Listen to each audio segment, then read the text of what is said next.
Hello, hello, hello. Hello, everybody. Welcome back. Welcome back. We're just hanging out today. We are going to be working in the Starfield creation kit a little bit today. Because I figured... So... Well, hold on. Is this, oh, yeah, kinda. It's not great, because, like, the camera ratio sticks like this, but it's whatever. So, decently big news. Well, I would say pretty goddamn big news. There was a level designer position at Bethesda in Rockville that I applied for. Which, and I made like the best cover letter and resume that I had ever made before, and I was like, I'm not exactly expecting like a callback or anything like that. It'd be absolutely great if I did, but you know, if I don't get one, it's kind of expected because, I don't have the portfolio that I wish that I had right now. I wish it was a little bit better, and a little bit bigger. But I do still have like quite a bit of mods kind of out there and whatnot. So I figured I would apply and tell them that, you know, it's like an absolute dream for me, and you know, the work that I do there will be great. And that it's where I want to be for literally like the rest of my career. So hopefully we'll get a call back. But I figured we'll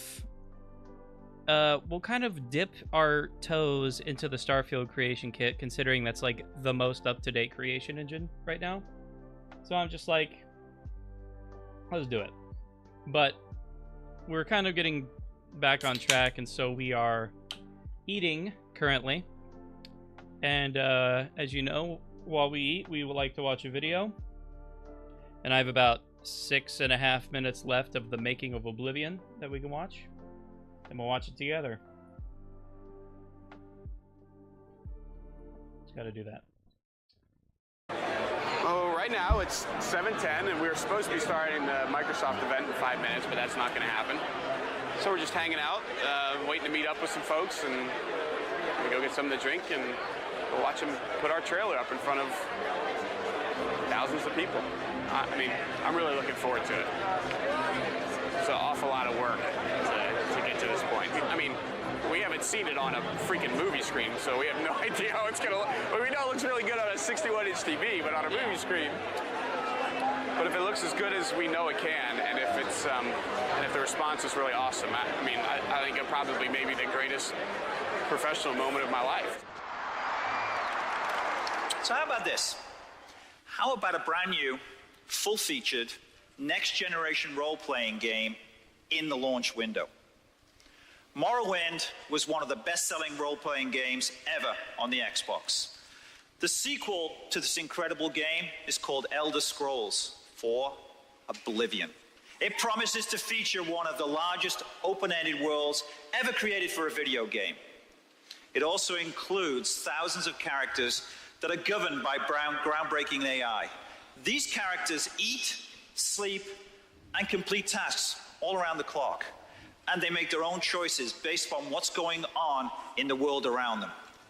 Welcome to the world of Oblivion.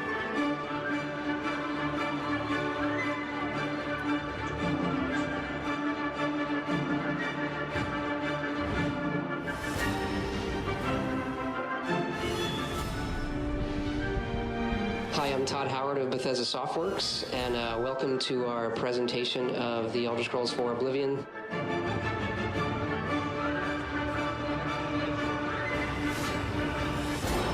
This game looks unbelievable. It actually has trees, unlike Vardenfall. The whole first level of the game is a prison break. And through your actions, it really determines what kind of character you'll be. I mean, sometimes I worry that games are going to get so realistic looking that I won't want to play in them because they're too real, and then I might as well just be at home.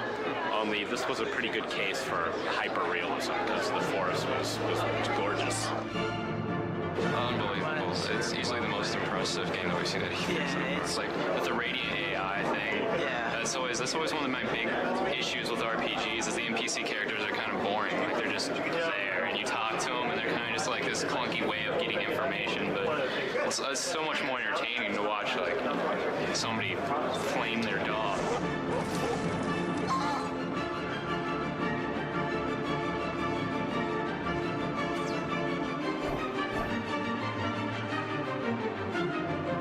Oh my God, have you seen our booth? It's off the hook. Fans of the series, they're gonna go nuts. They're gonna love it. Morrowind changed my life. I don't know about that. Maybe it didn't change my life. I put in a lot of Definitely took away a lot of my hours.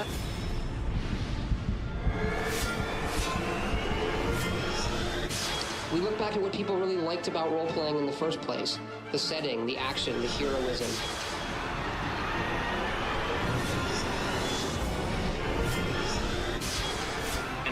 When that guy came, I don't know if you've seen it or not, but when the guy came out of that Oblivion portal, that was cool. He was so cool.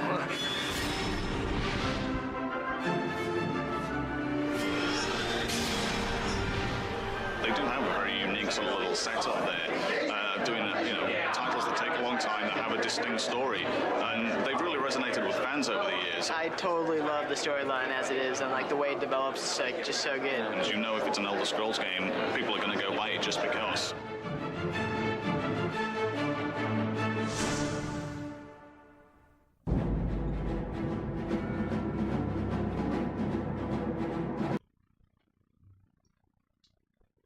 I mean, true.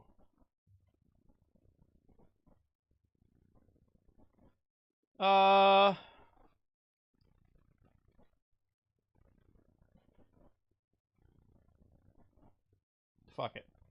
I am Todd Howard here at Bethesda Game Studios. You might know me from games like Skyrim, the Fallout series, and now Starfield, and I'm here to talk to Wired about some of the games that we've made.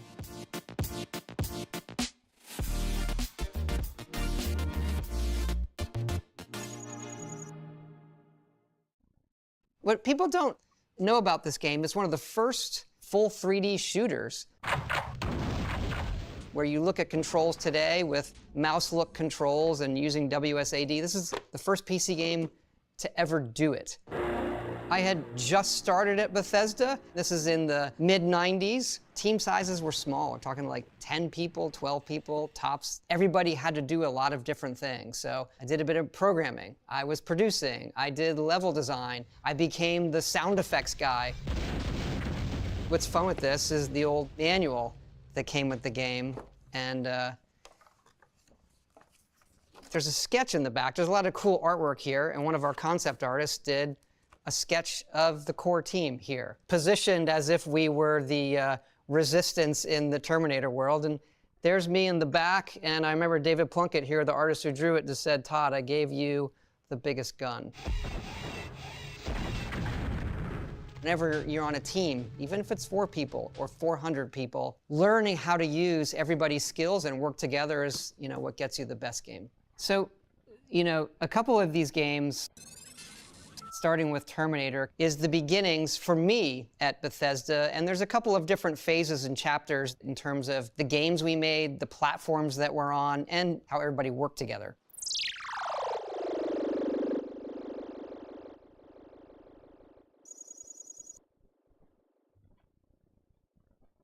Daggerfall is a game where so much of it is a giant procedural world where we're relying on the computer to generate all of the content and put the individual things that we had built kind of in smart places around the world. Think about 3D today. That work is being done by GPUs. Here, it's all done on the CPU. How we built the world is we have a height map where you get a bunch of vertices at a certain period, and then you're building a height map for the landscape, and then instancing, building 3D objects that get replicated over and over on that height map. And believe it or not, it's how we build games today. It also pushes for us as we do. It's true. Like, obviously a height map is still to this day the best way to optimize creating a good world environment. And honestly, it's like one of those things where I don't see a method that is better. Like, just personally, I do not see a better method than obviously using a height map. And they're really, I mean, at this point, I really couldn't think of another way. So that's one thing. And obviously Daggerfall wasn't like the first to do it, but still, it's like using that, and instance 3D objects also back then were a really big deal. And essentially, he just explained it really well. Like, it's like the same object over and over and over and over again. And basically what that means is you don't have separate of the same objects. So, like, when you see well, I'm trying to think of a good example. I was going to use like computer terminals in Fallout, but that's not a great example because they are kind of like they're different because they have different like data in them. But basically, like a door that leads you into a building, they could have that same door on a different building like half a world away. And it's like technically the same door, and obviously they go into different places, but it's like it's the same door. You're not making two separate doors. You're making one door and just dragging it into the game in two separate places, and it saves memory that way. Do role-playing games, what kind of character that you're going to create. So Daggerfall's character system really is this jump up in terms of defining yourself, what are the advantages of your character, what are the disadvantages of your character, and brings in for the first time the Elder Scrolls skill system that so many people know now from games like Skyrim. And this game had a lot of success, really brought the Elder Scrolls to a new audience. Another thing about Daggerfall is it's a little bit hard to play nowadays, but what the community has done with Daggerfall Unity and adding the ability to play like Daggerfall with mods and making it look good and all of that, you could play Daggerfall with Daggerfall Unity, and it's so fun, and I want to go back and play it again because I don't know about far, but I played quite a bit of it, and I think there was like this point where I got up to a quest where, because like a bunch of the quests are like randomized too, and I was doing something for the Fighters Guild, and they sent me off to fight, I think it was like a harpy, and I couldn't hit it, and so I was like essentially stuck, at least when it comes to the Fighters Guild.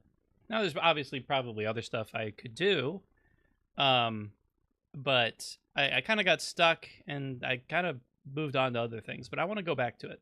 And this game that he's about to bring up, Redguard, I would like to try that too. But again, that's another one that is like pretty hard to play nowadays, and I don't necessarily know of an easier way to play it right now. It is on Steam, but it isn't like, it hasn't been like very well optimized, at least not from when I tried it last year.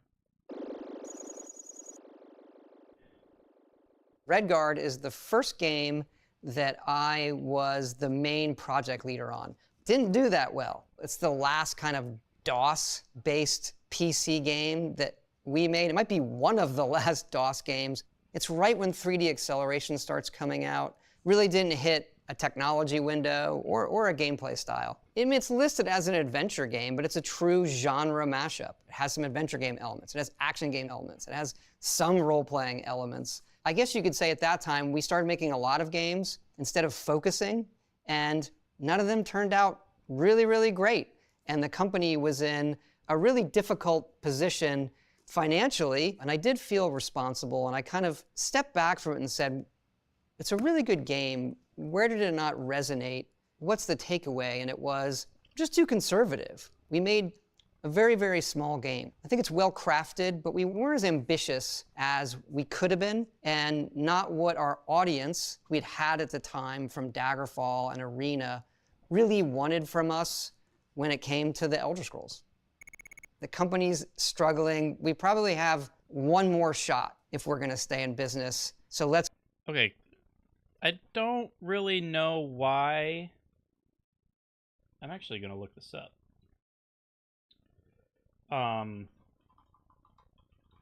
Elder Scrolls Battlespire. I'd like to look at the Wikipedia on this. I didn't know Julian LeFay was still there. Yeah, that seems kind of right.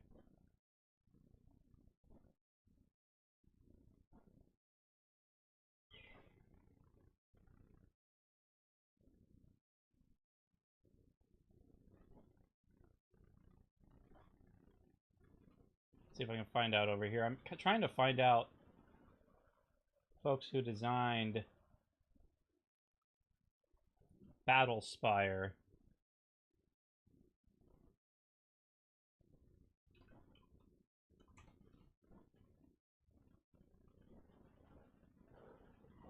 Okay.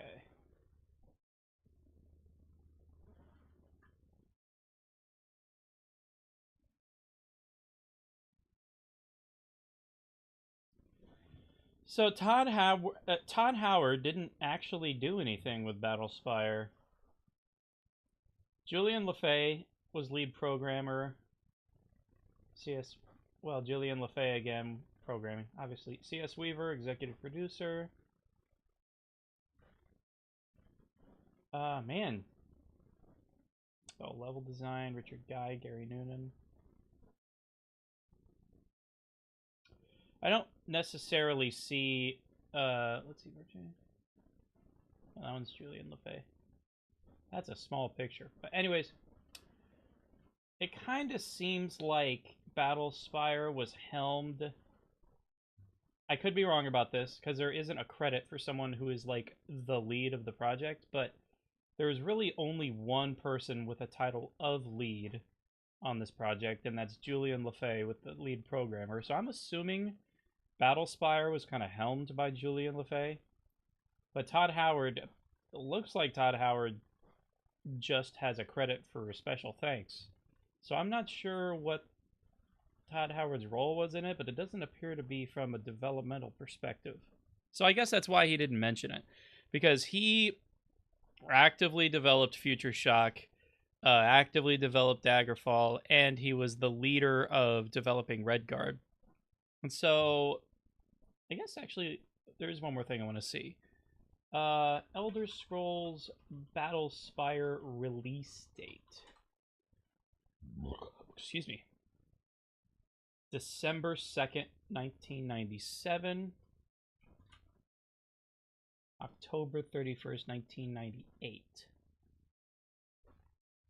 Daggerfall, 1996. Okay, so after Daggerfall, it was like 97 and then 98. Excuse me. That, those two games kind of came out. So, I mean, Daggerfall comes out. Todd Howard, like, kind of pre-developing Morrowind and actively developing Redguard, while Julian LeFay and another portion of the team works on Battlespire. And I can understand Battlespire having a shorter developmental time, because to me, Battlespire was very, very much like Daggerfall in terms of like gameplay and whatnot, so I don't think it was too different. And it was kind of like a tower dungeon crawler. I've played a little bit. It's actually not bad. It is probably one of the weaker Elder Scrolls games, but I actually really don't think it's that bad. But I can understand why it struggled.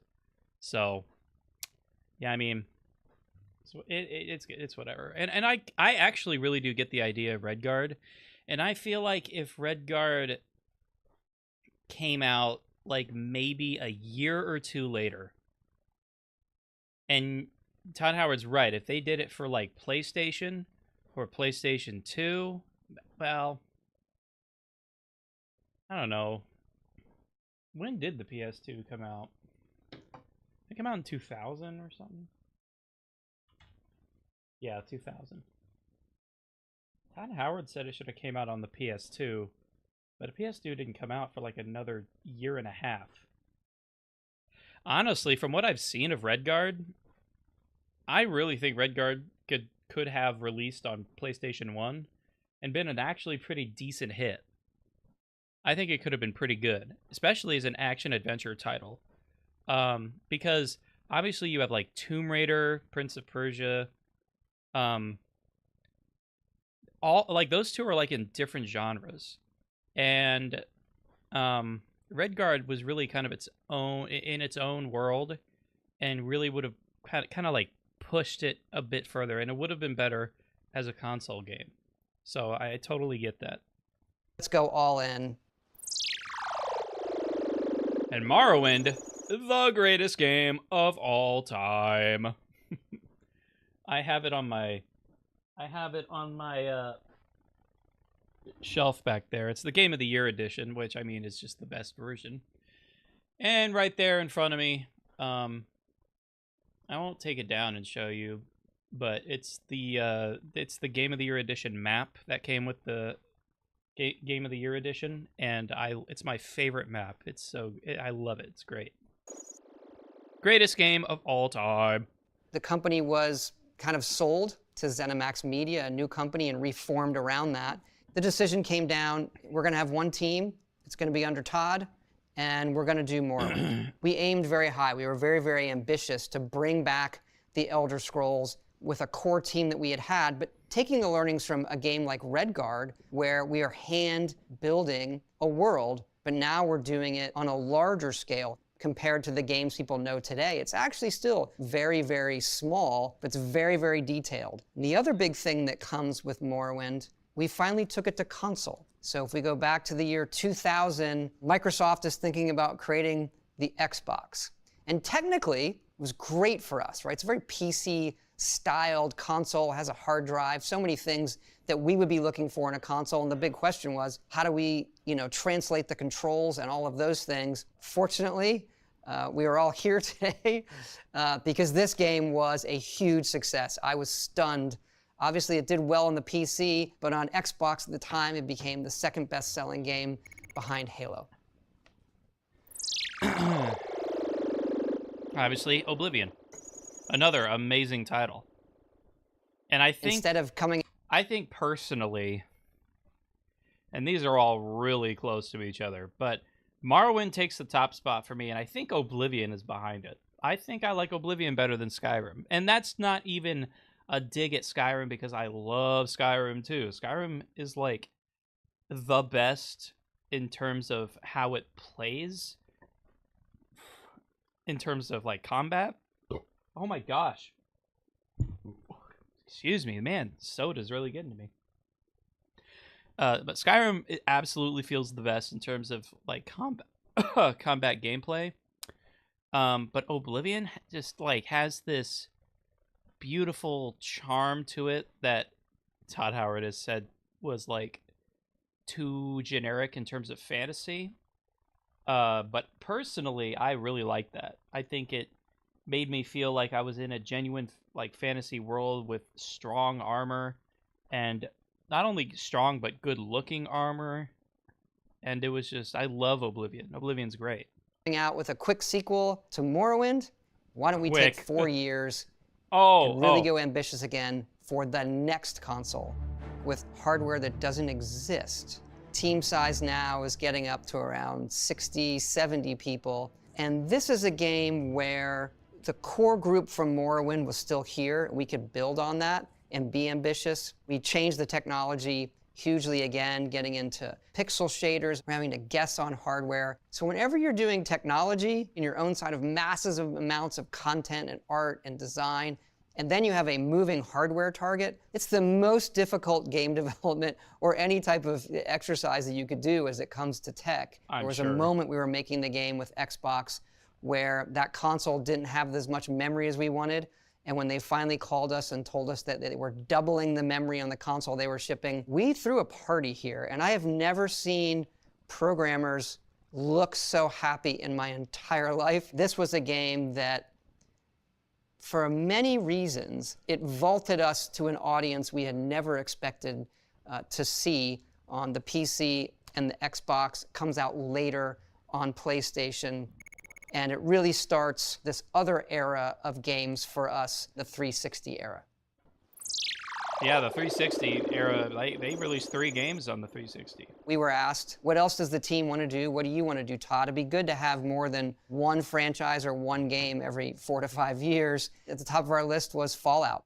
It was a series that we had loved, that had come out a while ago, and we were able to get the license. This game comes out, I believe, about 2.5 years only after Oblivion. Uses a very similar technology base that we have built. It's our second game on the Xbox 360. One of the things that happens with games is knowing your tools, knowing the level of technology, and getting your whole team used to working with that pays big dividends. It's also really special because we're picking up a franchise that we hadn't worked in before. It's very new for us, it's very exciting, but how is it gonna resonate when we translate basically somebody else's work the way we would do it or the style of game that we enjoyed best? And this game was even more popular than Oblivion. Some of that audience came with us, and it also found an all-new audience because yes, there's post-apocalyptic things in, I just want to say this. Fallout 3 is my number 2 favorite game of all time, just sitting behind Morrowind. And I don't know what it is about the third entry in games that I love so much, but like after that is The Witcher 3, and then after that is probably Metal Gear Solid 3. So I'm like, what the hell is with all the third entries in these games being so good? They're just great. Movies and literature and games, obviously, but really, there's nothing like Fallout. It's the world before the bombs fall. This world where the view of the nuclear future is this utopia that then gets destroyed. And it also has my favorite beginning of a game. This idea that when you leave the vault, you had spent your whole life there, and how do you make the player feel that way? So us jumping through this montage of these periods of your life, I think it's on your first birthday in the game, when you're a baby and you're able to walk around, you press the button and the baby says, Dada. That's actually my son on his first birthday that I recorded saying adorable. That back to me. So that's very adorable. special game for me. Yeah, that's cute. And that sits right with Oblivion. I didn't know that. That's weird. I've seen this. I must have known Well, I think that. the one we're best known for is Skyrim. Now the team has grown. You'll never see it, but way back, this was at the very beginning of 2011. The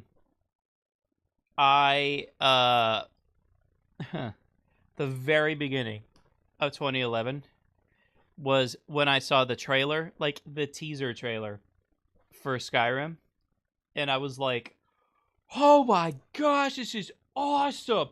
No gameplay at all. And I was just like super stoked that like as soon as I watched the trailer, I decided to start this series called Countdown to Skyrim. And they were like my most popular videos on YouTube. And again, you'll never see them. They're so dated. The quality is just bad. But I did videos like throughout the year talking, like counting down to Skyrim and talking about like what I'm excited for, what things they did really good in other games, other Bethesda games, and like what they're gonna do differently. So like that was a really fun time, and that was the first time. What was the first time, right? I'm thinking. I'm like 99.9% sure that was the very first time I ever went to a midnight release. Was Skyrim. 100%. And I remember going with my buddy Ryan, and he was a big fan of Oblivion, obviously, as is I. But he didn't play Morrowind at all. Um, so, I mean, I was really stoked for Oblivion to come out. And then I was super excited for Skyrim to come out. And he was really excited for Skyrim to come out. And it was actually coming out a few days after Modern Warfare 3. And I think Ryan went to that midnight release because he was, well, I mean, we both were kind of into Call of Duty as well. But he was really big into Call of Duty. He might have gone to the midnight release for that. I don't remember. But when we were going to the midnight release for Skyrim, I remember him saying, "Oh yeah, I don't really expect this to be like a like a really super popular midnight release or whatever. Call of Duty had a pretty big one, but when we got there, it got so packed, so packed. The line went down the street from the GameStop, and he was like, dude, this is bigger than the Call of Duty midnight release. And I mean, he was so right. It was really cool. Now we're about 100 people. And you're looking at a team that grew from Morrowind to Oblivion to Fallout 3 and then to Skyrim. We were really firing on all cylinders in Skyrim, and it shows. We also started pushing the modding community. Modding is when you modify a game. You take it, you change something. People want to create their own adventures or artwork or anything.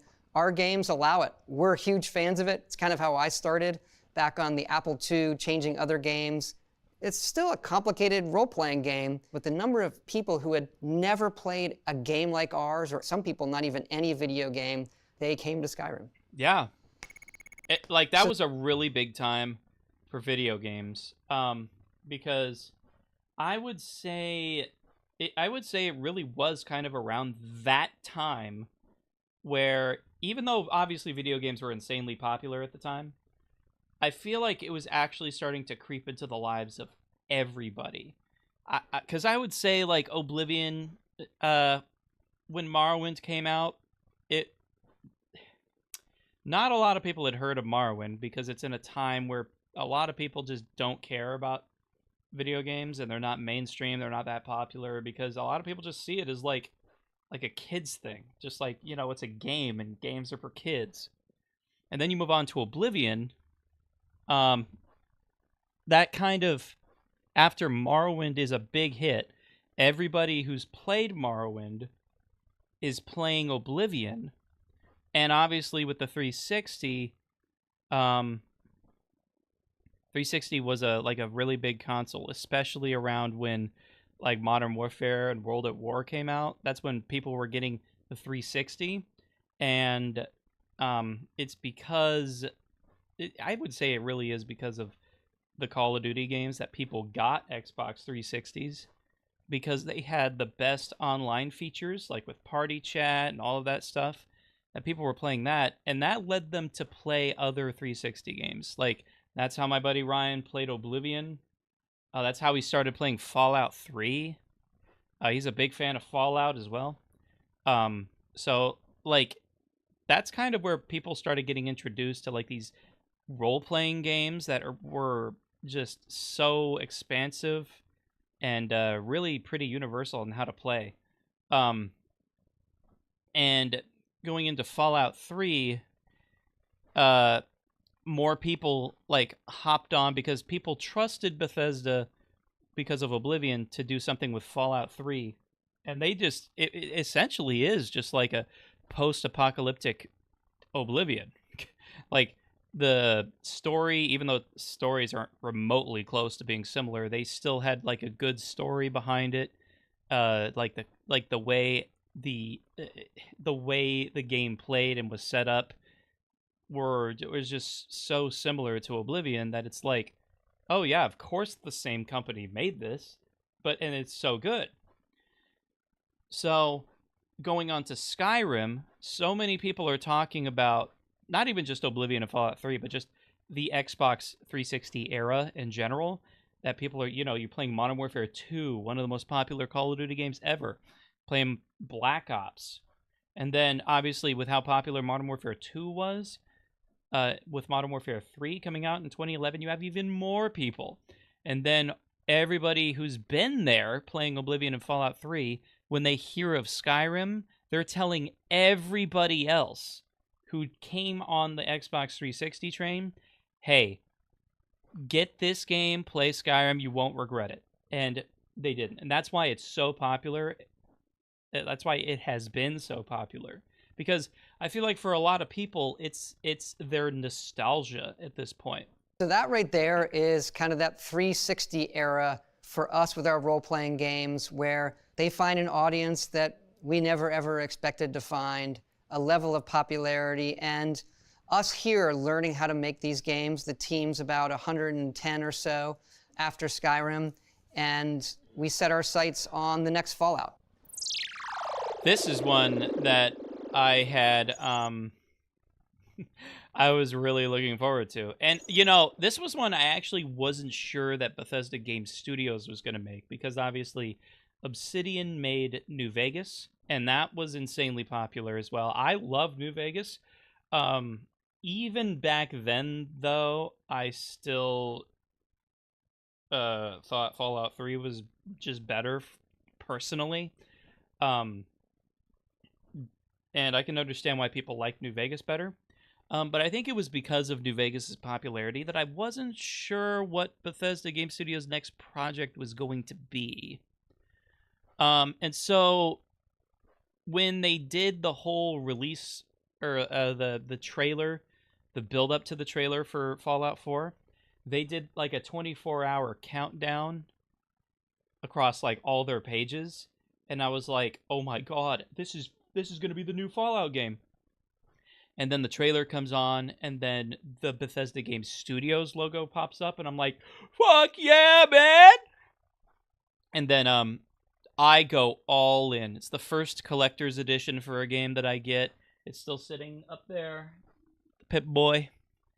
Yeah, the first collector's edition of a game that I get.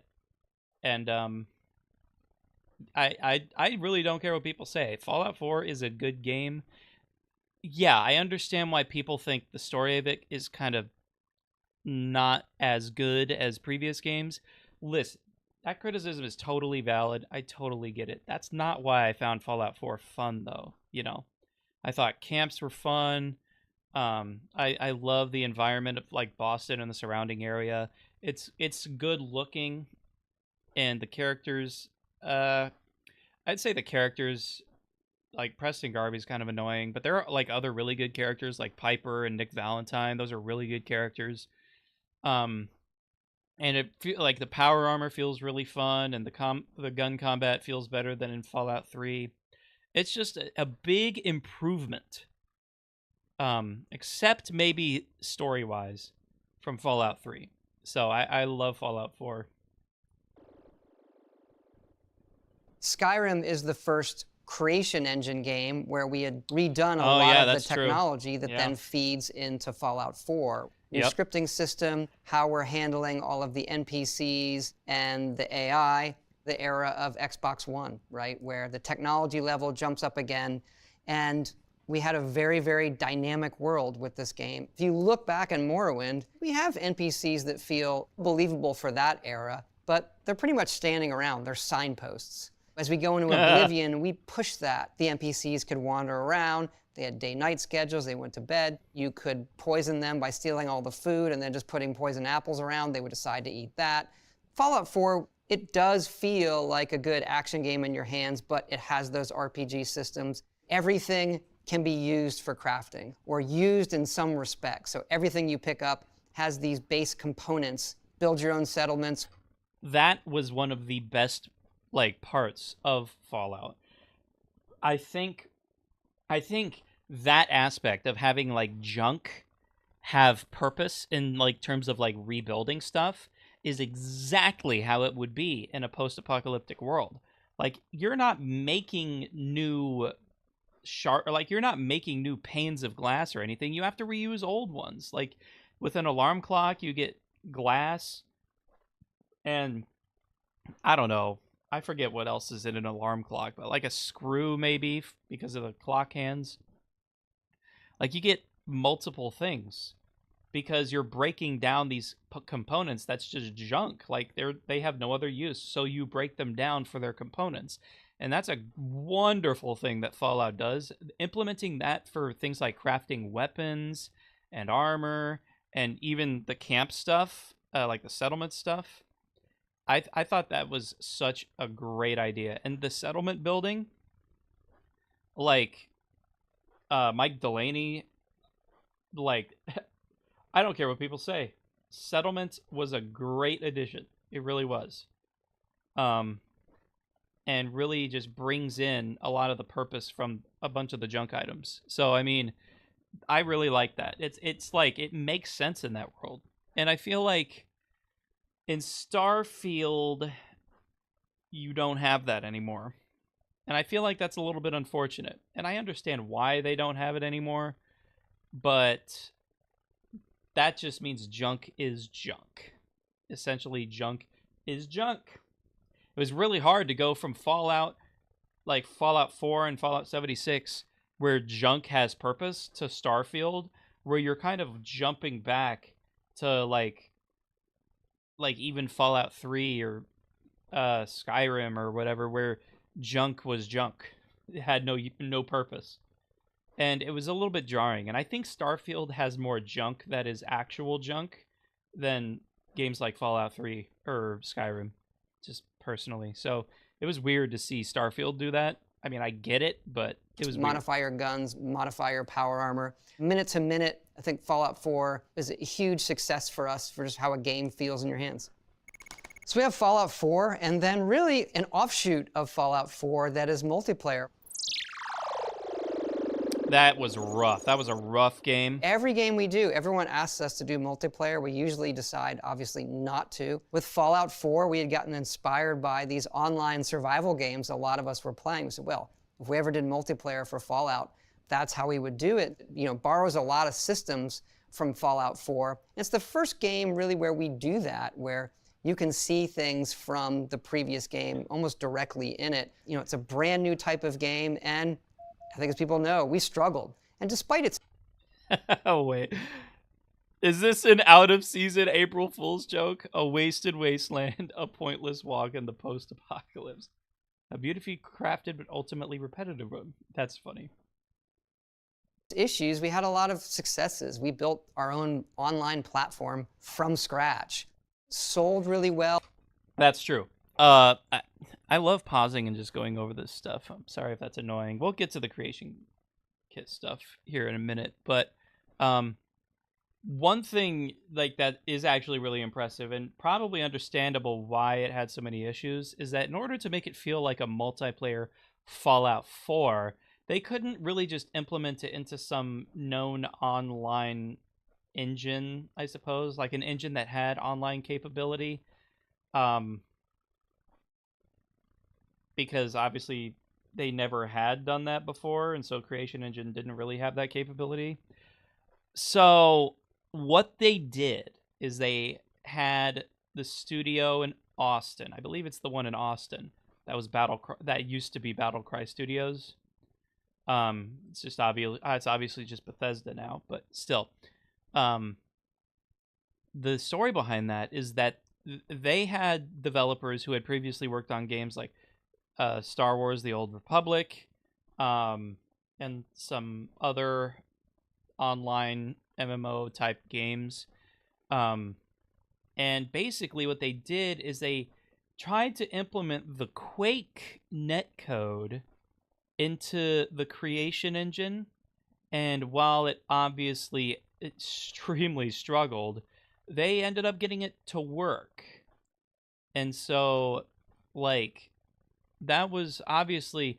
I'm honestly surprised at how much it did work. And obviously, a lot of it didn't work. It had a lot of issues, but with how much they did, it is kind of a miracle at how much of, at how much of it worked.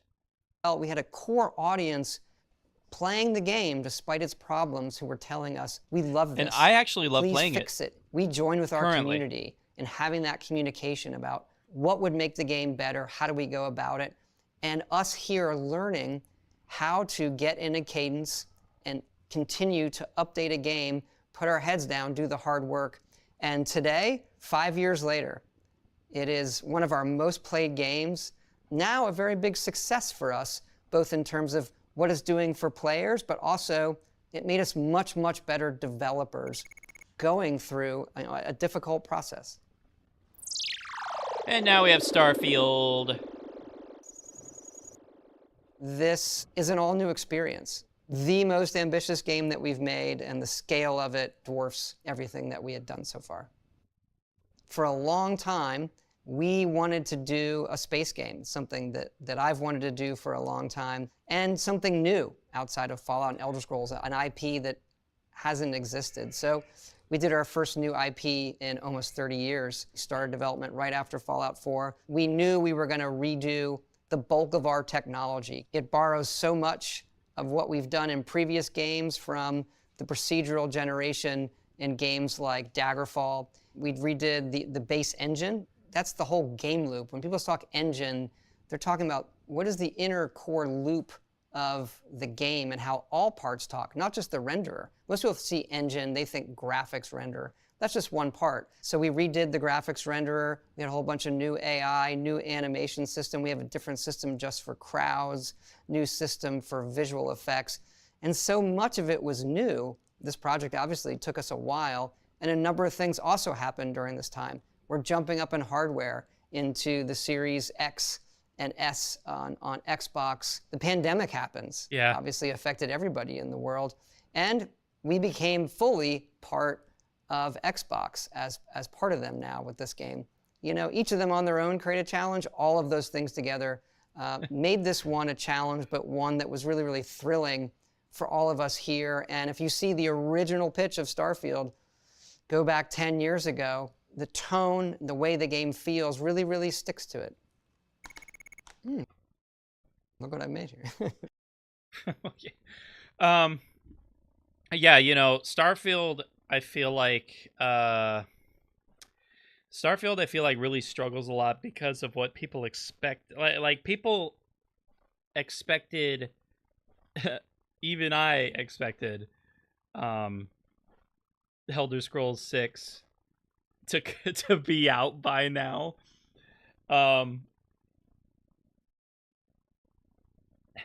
With their pattern, I suppose I could expect like Bethesda to have released Starfield in like 2020. Maybe 2021. And then Elder Scrolls 6 maybe last year or this year, based on the pattern. But he's totally right. Todd's right. Like, they had a big chunk of the developers work on Fallout 76, and it wasn't just the team in Austin. It is kind of just the team in Austin now, from what I know. It is mostly just the team in Austin now, working on Fallout 76, while obviously the team in Rockville worked on Starfield and now Elder Scrolls 6. But you had so many things happen during that time. Like, you are starting a brand new IP on a brand new piece of hardware. The pandemic happens, that delays you for at least a year, and you're changing your entire company structure because you're part of Xbox. It's just like, it's an entirely new beast. Like, and I actually personally think Fallout 4 would have been peak if it played like Starfield. Because Starfield plays really, really good. I just think there's personally some design decisions that could have made it even better. I like Starfield too. I just think it might be one of my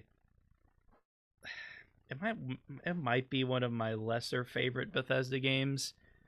Let me just look at all of them here. I've never played Future Shock. I've played Daggerfall. I'm gonna be honest. I probably like Starfield more than Redguard and probably Daggerfall. And honestly, I kind of considered Fallout 4 and 76, even though they're different, kind of the same game. They're kind of similar experiences for me because even though they just have like different stories and different maps, they play identically. So I just kind of consider them one experience. So I suppose I like Starfield better than Fallout 76, but not more than Fallout 4. And these are like peak. Hardly any games beat these 4 games, like, ever. So, yeah. Starfield's kind of just on the lower end for me. After Redguard, the company changes, and now we're part of ZeniMax. We almost had to like reset ourselves and who we were coming into Morrowind, and then we build off that. These share a very similar technology base in the same way these share a technology base, and now this does. If we meet again, there'll be an Elder Scrolls 6 here. You're talking to me, but there's 450 people here. Holy shit. Hopefully I get to be one because I applied.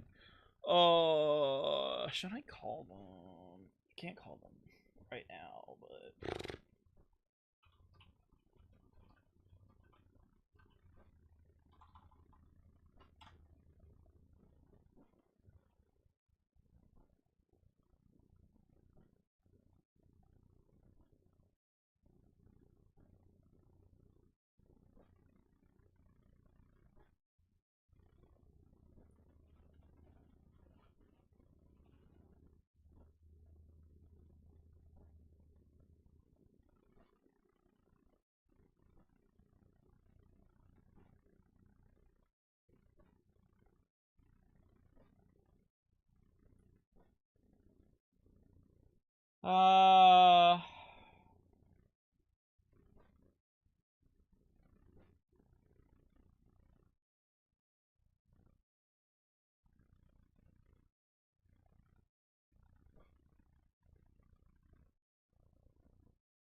What?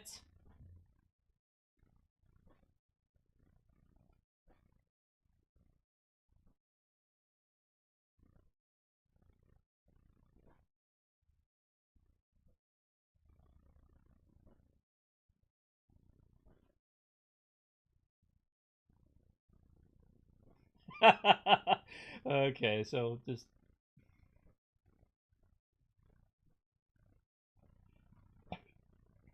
Wow. That's just not right. All right. Fine. I'll call them on Friday. I'll call them on Friday. And we still have people that work on 76 and a team there and doing updates for these games. We have about 250 on Starfield. These only exist because of all of those people and us working together. That's why the games are so big. That's why there's so many moving parts and so many interesting things that people will find is that comes from everybody here and all of them putting something special of themselves into it. You know, seeing it visually, even though they're obviously digital, the boxes make it tangible. These are these things. They have kind of their own personalities. And I'm going back and picturing the faces of the people here that I've made them with. There have been so many people that have been on the journey with us here and can't wait to continue it together.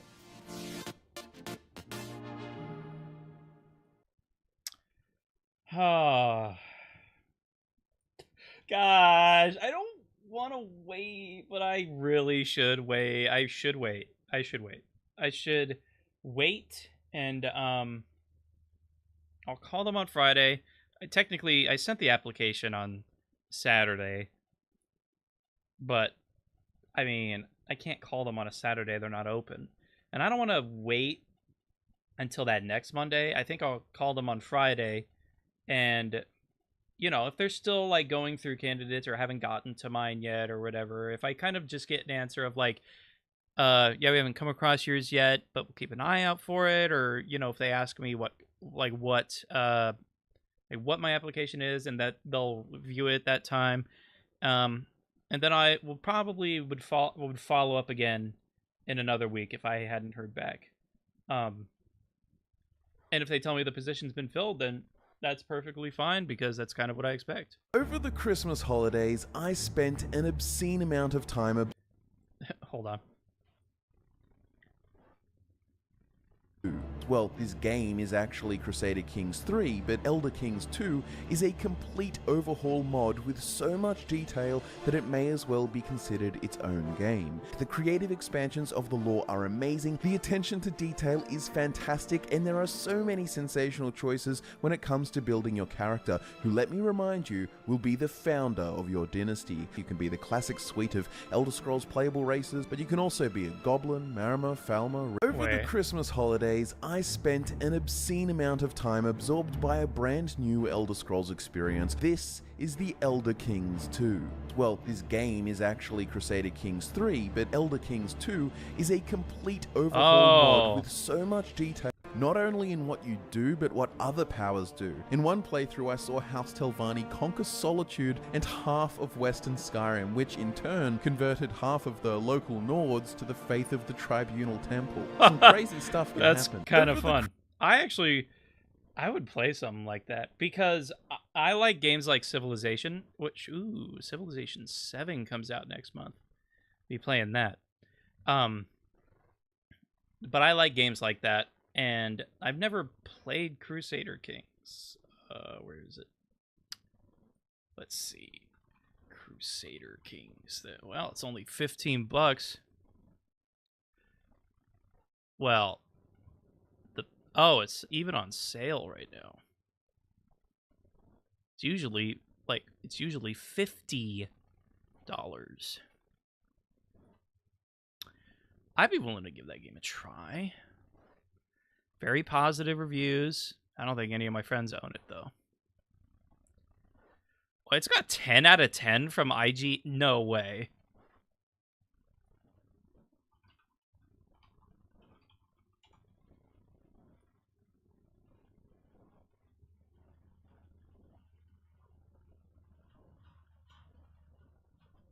It literally did get a 10 out of 10.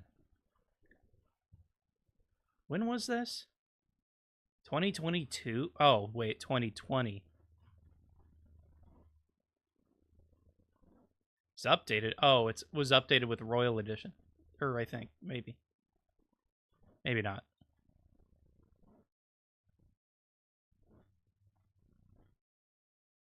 Damn. It's on sale for $15.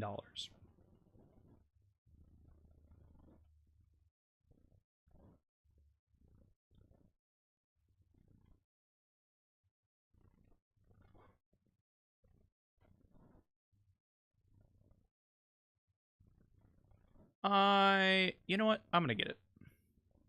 I'm going to get it. Apparently, it's really good. And I love strategy games like that. And if there's like an Elder Scrolls mod for it, that'd actually be really cool. All right. But we're not playing it right now. We're opening the creation kit. Starfield creation kit. I accept.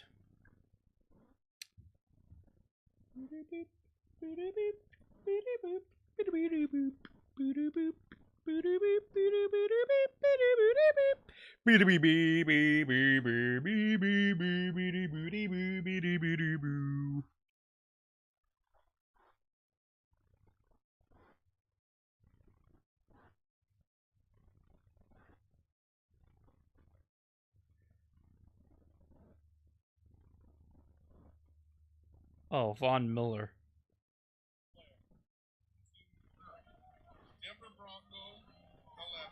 It's Von Miller.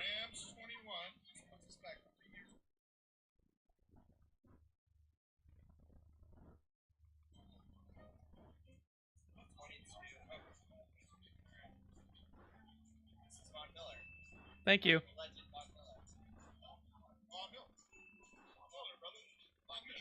Round number 2. Who's this player?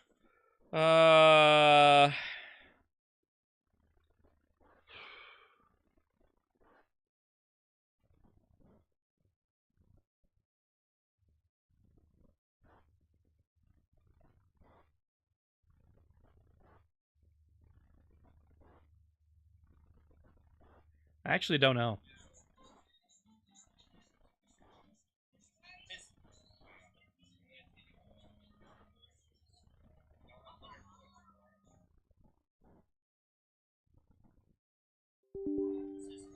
Defensive player.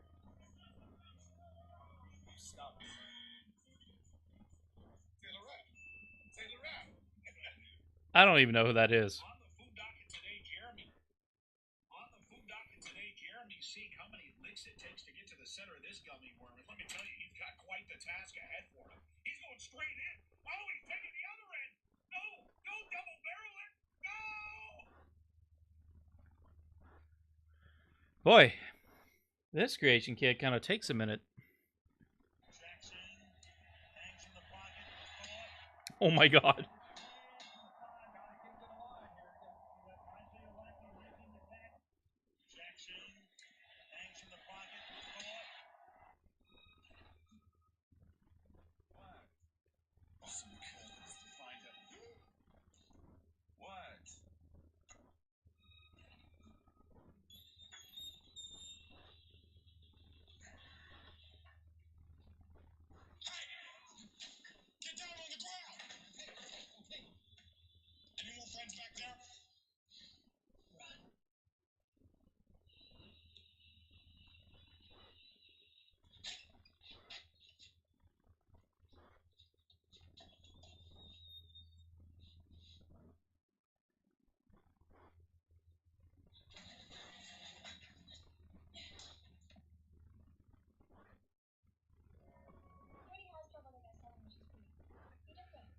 Holy cow. Am I still waiting? Wait, why are there 2 of them open?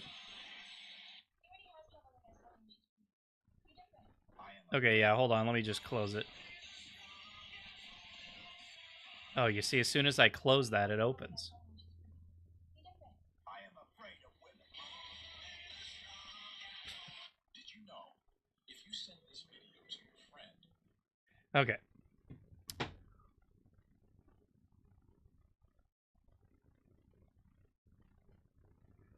Oh boy.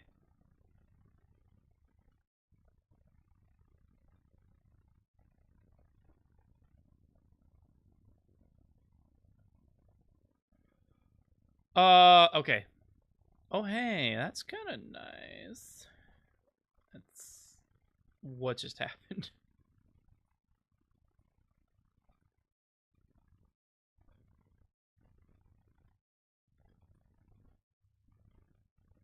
Brother.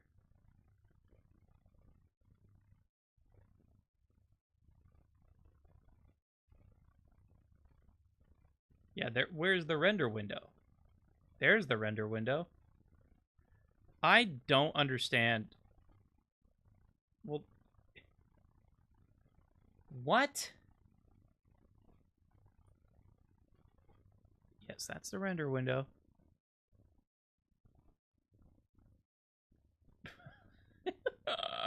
Oh my gosh. I'm sure there's an easier way to do this, but I'm not doing it.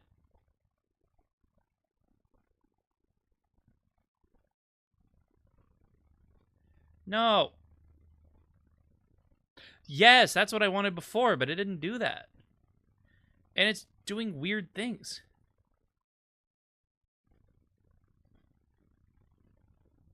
Well, yeah, I'm sure. All right. Show hide. Isn't there like a...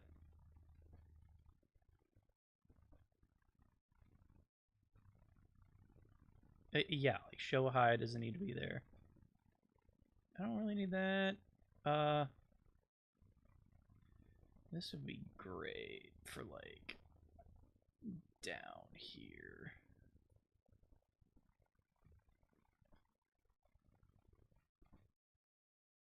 What the heck? Okay, hold on. Let me, whoopsie. Let me just do this.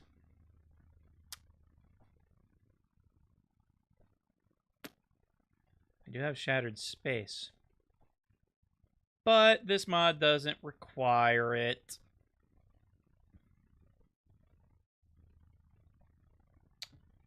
All right.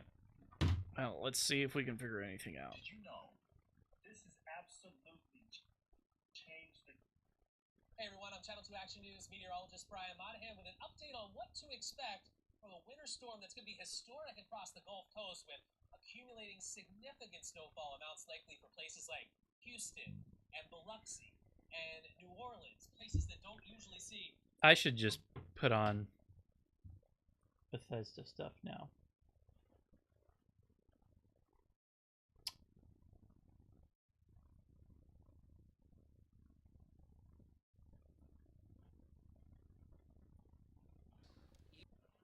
Whoops. Which one do I want to watch? Let's watch this one.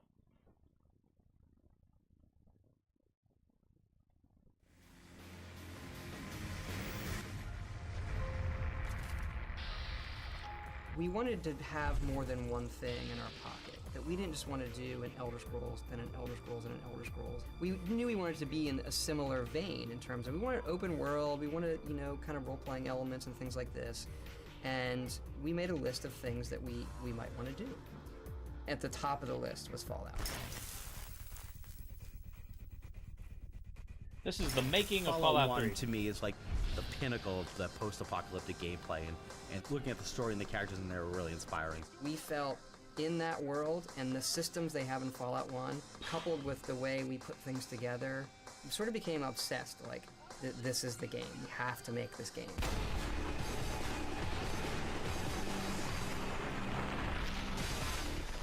A bunch of the people who run the company knew the people at Interplay, and we pestered them and pestered them. Like, are you guys using Fallout? Okay. Are you doing anything with it? Can we do something? And eventually they said yes. It's now ours, and we have always There taken we the go. approach that Fallout 3 is being made as if we made the first two. Well, that means we do what we do, which is we reinvent, we look at what works, what didn't. We're not afraid to make changes, we're not afraid to try new things, and we're going to try and sort of move the genre forward and move gaming forward. Our game is set 30-some years after the events of Fallout 2, so we didn't want to step on their fiction, but the story itself is something that we came up with based on the themes of the original Fallout. It's 30 years after the events of Fallout 2, but it's 200 years after the original atomic holocaust. So in our game, things have actually gotten worse. You know, society hasn't progressed. You know, humanity is struggling to survive.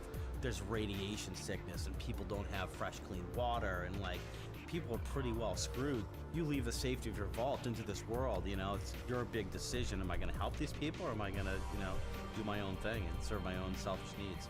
We felt we needed to do something new with role-playing and guns, that we couldn't just do a pure first-person shooter thing. So how can we kind of bridge that gap between what my character can do that I've made in the game and what I, the player, can do? Something I always wrestle with. Our game is primarily first person. So when you have guns in first person, the bar has been raised. You know, you've got Halo 3, Call of Duty 4, you get to approach that level, but it's tough because we're an RPG, not a shooter. What we definitely want to do with the gun stuff is not do everything that everyone else has done. So, you know, we have some weapons that you can craft and some unique weapons, you know, like the rocket launcher that shoots all the crap you find in the world. It can shoot it as projectiles. One of the things we realized is with Oblivion, most of the combat is melee combat. So everybody's, you know, charging you in up close and personal. Not so with guns. People stay back, they take cover. We've really had to compensate for that. What we're doing technically with Fallout 3, we're drawing twice as much stuff on the screen and faster, right? So our actual ability to put things on the screen and have them look cool or be cool or do more with characters, explosions, whatever we want, it's, you know, a large factor above Oblivion. Our problem is we can't stop ourselves. Fallout's one of those examples of the game, when we started, was about half the size. I look at the game overall, and it's remarkably similar to, you know, what we had envisioned. There are some really big plot points that changed for the better. You emerge from these vaults, and you don't know what's happened. So it's the optimism of this retro 50s world, and it's all destroyed. That people are still getting on. They're still trying to do their hair right, and if they had hairspray, they'd use it. It's like, you know what? Don't look at the destroyed crater and the smoking thing behind me. It's all cool, we'll have some cigars and martinis later. You just managed to get yourself into all sorts of trouble, don't you? That's what I love about Fallout. It doesn't take itself too seriously because the reality is so frightening and so depressing. It feels like you leave that vault, and the only thing you take with you is this piece of technology strapped to your wrist that becomes your sort of lifeline. It's that immersion thing. It's keeping you in the game. We're big believers in immersion because ultimately our goal is we want to see productivity decline. We want sick days to go up. We want people staying up until 5 o'clock in the morning because they had no idea what time it was and they just had to do that one more quest and they have to get up for work in an hour.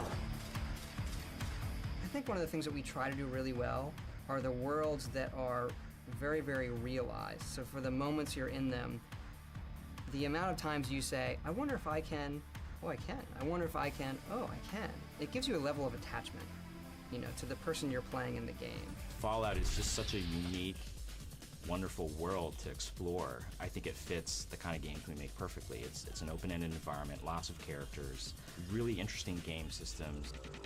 If you can make whatever the repetitive action is really entertaining, like that's where the rubber meets the road in a lot of these games. So this is something I know the player's going to do 1,000 times. Make that as entertaining as you can, and the rest of it is pretty much great. We had the story written, and we had the outlines for all the quests, but then, you know, we have a lot of talented designers here. We wanted to pass that stuff on to them, so they would be given the rough outlines of these, you know, miscellaneous quests, and then they would have the freedom to flesh those out themselves. Ah, welcome, weary traveler. You look like a traveler in need of relaxation and the finest of chemical assistance. Design is an iterative process. You need to leave room to change as you go. So having a design doc that thick at the outset is actually not that healthy. I think we did a much better job this time around than we did in Oblivion. We had builds of the game, and we actually themed those builds according to the things we wanted to see in the game. So we had a combat build, a creature build, and a build Oh boy, all right. And all the build was about was shooting guns. Like, how do they feel in your hand? And so there was no, it must do this, it must do this, it must do this. It's just about guns. And that kind of will get us on a path of something that is just a lot more fun. We can sit in a meeting for hours and debate, you know, the pluses and minuses of it. And then we'll put it in the game, and in 30 seconds, anybody watching this would go, this is terrible. Or, great. And you don't have to, sometimes you just overthink it. So we try to force ourselves more to put it in the game and play with it as soon as possible, and you just know instantly. There have certainly been first-person RPGs that have had guns before, but I think it's been a while since PC players have had a game like that.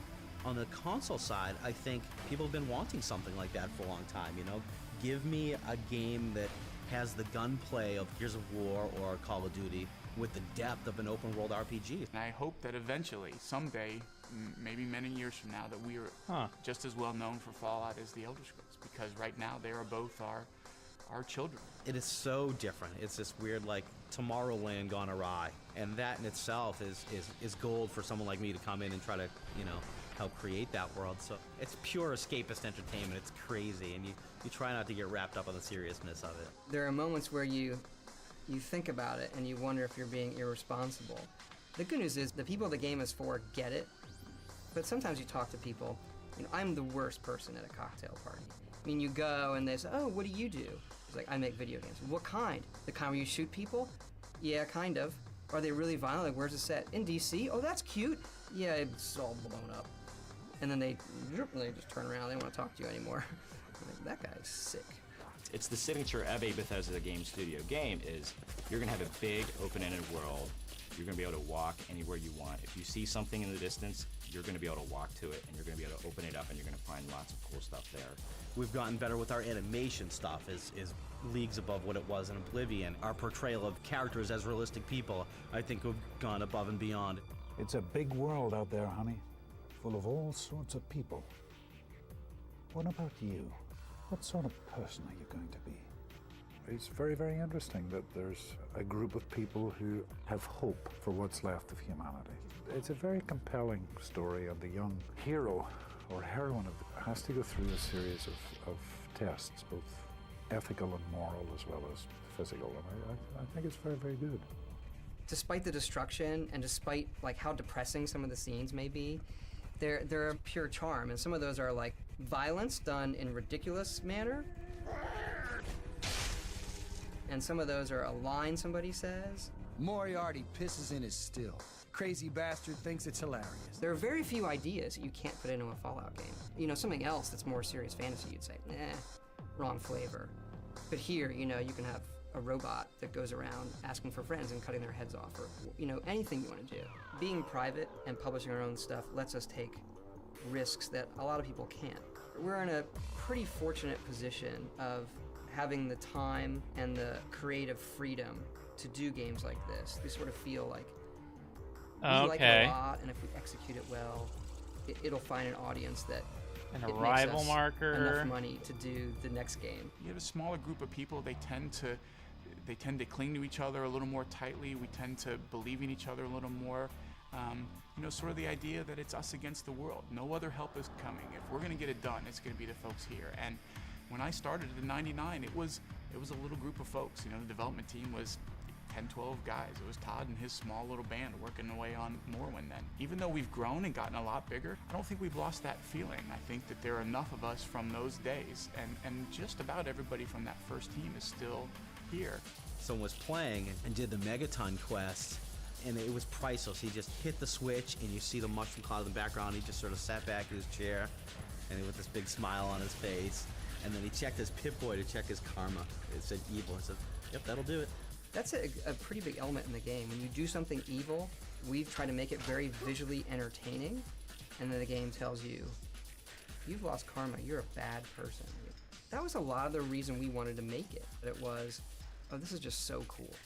And the pushback that I would get, that's like 10 years old. I'm like, cool is cool forever, man. This is gonna be cool 50 years from now.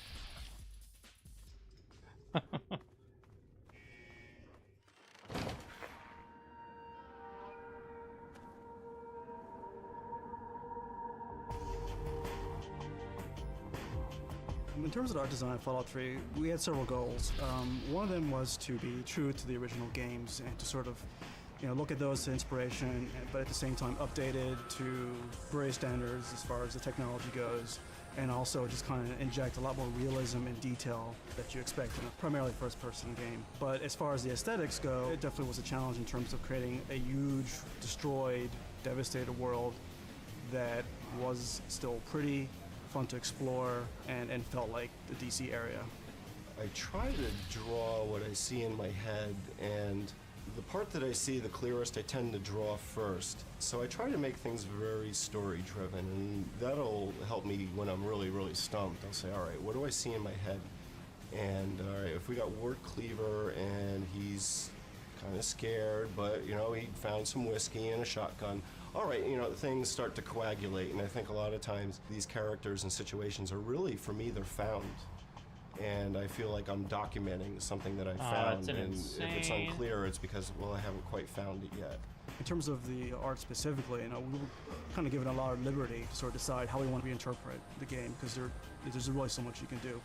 You know, jumping up from 64 by 64 pixel sprites to full screen things. So a lot of it was just based on instinct in terms of the artist, and you know, if we're going to redesign a certain character, if we were going to like take Mr. Handy and what's the new Mr. Handy going to look like? It's like, you know, we wanted a connection there, but at the same time we want to do something new and take it in a new direction, give it a new spin just to make it feel a little more fresh. I have an interest in all things 50s because I think there's a certain charisma with the music, with the automobiles, with the clothing style, the sort of jet set Frank Sinatra Rat Pack, in a flying car with a martini in one hand and he's going to a big band concert. There's something that's always fun about that. And so designing any of these characters and then throwing them into the wasteland, the dark humor kicked in for me when I imagined Lord Cleaver being pushed out of his bunker, and now he's in the wasteland and he's looking for, you know, fresh tobacco for his pipe, and here comes a raider over the, you know, the top of the horizon. What better kind of thing to draw do you have? I mean, that's a comic book in itself. In the game design, there's an underlying tone of humor which is appropriate for the franchise, for Fallout. It's definitely a staple of it. How we reflect that in the artwork is more subtle, but there are little things that, for example, we were trying to come up with a list of, all right, what sort of objects and clutter items can we use in our urban landscape in DC, just to fill it up, to clutter it up. And our concept artist, Adam, came up with, he did a sketch of like a coin-operated fallout shelter. It's just like a little steel tube that if you put 50 cents in, go in, close yourself in, you're in a little one-person fallout shelter in case the bombs happen to drop when you're out shopping in, you know, downtown or something like that. And it's a ridiculous idea, but it's thematically very appropriate for sort of like the culture of the time period, the 1950s kind of naivete that we were trying to achieve. The world is more focused in that it's a very specific area, sort of DC and sort of the surrounding suburbs. It's a large-scale map, and it's a pretty huge world, but it's very tight in that it's basically one region. It's very cohesive. I was thinking of setting it on the West Coast. Emil really pushed, oh, we should do it out here. I was like, oh, I don't know. I don't know if that has the right Fallout feel, you know. But the more we thought about it, it was, oh yeah, we got to. Who can blow up Washington, D.C. better than us? If you look at the Fallout universe, it was necessary to make a split. To take the series where we wanted to go with it, you wanted to get away from the West Coast. You want to get away from the playground that we knew in 1 and 2. So we came all the way over here. It's what we know. And then there's just a lot of great symbolism in having DC in a post-nuclear landscape. There's lots of great architecture that we all know and love from the area. So it was just a natural fit, I think. I spend a lot of my time on weekends going through DC with a digital camera. And when you're going around the White House taking pictures of manhole covers, people want to know why you're taking pictures of manhole covers around the White House. And I always thought to myself, well, my answer would be very simple. I'm just imagining what this would all look like if it was blown up. We spent a lot of time trying to figure out how the wasteland around here would actually look. And going and visiting buildings they had knocked down in DC. They knocked down a few buildings, and we would go and click, just to see what destruction down there would look like. For me, a lot of times, okay, let design me the architecture, and especially in the sci-fi sense, and then you walk down that street. There's a lot of material for you. Let me to open play up with. that Looking location. at a lot of buildings, I would walk in Adams Morgan, and I'd see a cluster of houses, and I'd say, "Wow, that's amazing." All right, we put a lot of chrome flanges on them, but just the configurations of things would give you ideas, and one would bounce off of the other. So it was a continuous process. We were able to really stick to the modern vision of DC with just these quirks, this Art Deco stuff that never existed in our world that would have existed in their world if we extrapolate on what these people and their core values were important to them. So the Googie architecture and stuff like that, that all appears. It's there on the sides of the buildings, and it's sort of tacked on. So you'll see an ancient neoclassical building that's got metal barricading just sheeted onto the side of it in case of a nuclear strike, like profiteering, third-party companies putting the coin-operated vault shelters on the side of the street so you can put a quarter in case there's a blast and hide in there. Just lots of neat little things like that we try to do. The landmarks we use and the flavor of it, if you're from around here, there's enough of it where you get it, but not so much that it's any sort of handicap to someone who isn't. And the fact that we kind of had an alternate history helped a lot. So because the Fallout universe splits around 1950, we could take great liberties with DC. So we have all these books in Washington, D.C., so that the things that were pre the time when we split, we're careful about after that. If a certain thing was built after that, we try actually not to even have it. Or we'll build it in a different way, in a way that we think suits the game better, and our excuse can be, well, in our timeline, they built it different. All the majors are there, right? We've got the Jefferson, plays a big part, the Washington, the Lincoln, the Capitol, the White House. More contemporary stuff like the Air Force Memorial obviously wouldn't be there in their world. But we do try and capture inspirations of some things. we have so much fun doing this. It's almost a guilty pleasure for us. It really is the best job in the world. So it's like you feel kind of guilty in the game or like in the Capitol building fighting super mutants and like, you know, body parts are blowing up, and it's just a big joke. You know what I mean? It's pure escapist entertainment. It's crazy, and you try not to get wrapped up on the seriousness of it. It's a massive world, and there's a lot of small elements that have to be individually created, which will all come together at some point to sort of finish off the spaces, all the cluttering, all the architecture, all the environments, the What lighting, the effects. hell does all There's this so many mean? elements, and that, you know, a lot of it is just kind of, you know, guessing. Okay, whoops. That was a big one. Kind of, you know, guessing. Okay, whoops. You know, guessing. Okay, you know, a lot of it is just kind of, you know, guessing. Okay, whoops. That was a big one.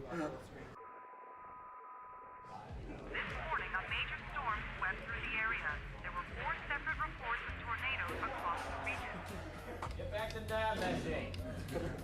You don't need computers. Draw it up. Where are you going? Build the triangles. This is our frame rate. We had some electric storms pass through and basically down power lines, trees went down. It was pretty insane. We lost power for a good, I would say about 8 to 10 hours. It happened around 3 o'clock yesterday. It's a little weird because usually, you know, when it rains around here, we do lose power for like a brief 2-3 minutes. So, you know, it was kind of like business as usual, but then the power never came back. At this point, I don't see a lot of changes affecting, like, you know, data side. No one should be waiting. And if it's that important, we'll bring it up. We have a big milestone coming up next week. So that meeting actually was all about how do we get the game ready for this milestone.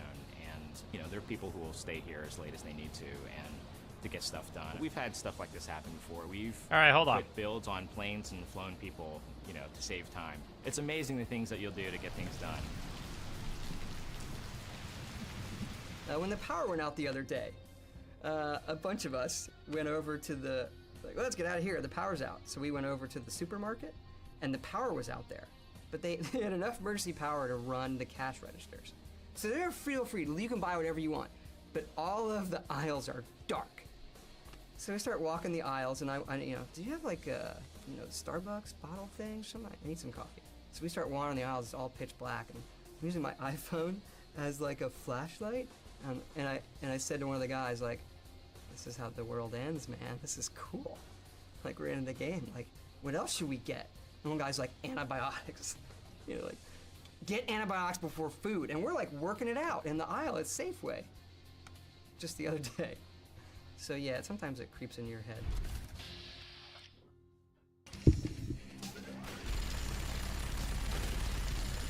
Starfield not running because the... Oh, hey, there we go.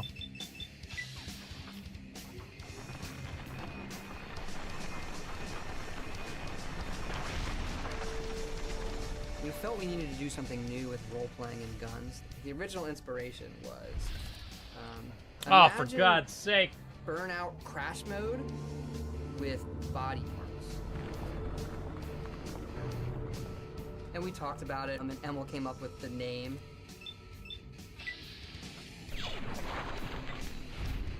The acronym is sort of an homage to the FEV VATS in Fallout 1. It's, you know, where the super mutants got created from. We were sort of looking for an homage, and that's just sort of fit the Vault-Tec assisted targeting system. Sure, I could shoot a guy in the legs and run and gun, but in VATS, you have a certain amount of action points. So it allows you to actually make a measured, precise shot on the legs, cripple him, so he'll move slower, take out the arms, he'll be less accurate with the gun. The head has a higher chance to critical, so it might blow up, but it's hard to hit. So really taking all the stuff from Fallout 1 and 2 and sort of trying to bring that into a new next-gen type of game. That was one of our goals initially, was we didn't want to just be a shooter. That the kind of stuff we do, we want to try something that attaches you to your character, that lets you have your character. I'm testing something out here. Do something you, the player, can't do. That your character can go in and advance, blow the leg off one guy, the head off another, and the arm off another in some equilibrium style, pop, pop, pop, that you, unless you were like Call of Duty Ninja Master, you could never do as a player. It's like we want you to feel super powerful in those moments because your character in the world is super powerful, even though you were born with an extra big left thumb or something.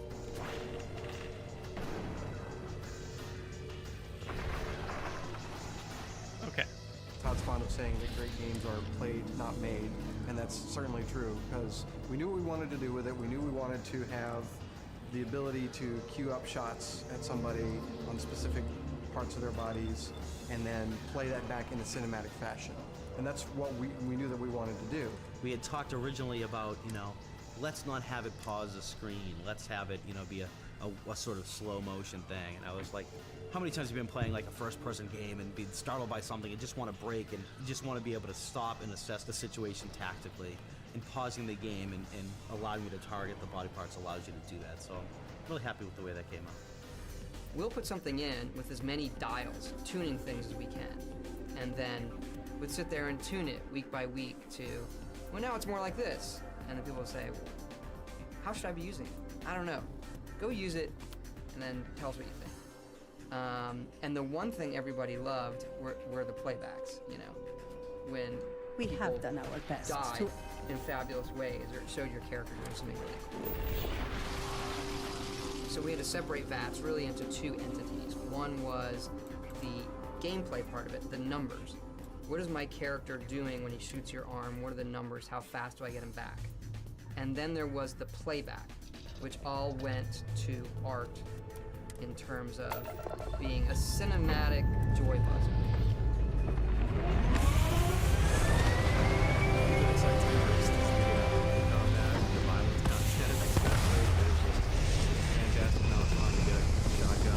The good old USS Hunk of Junk.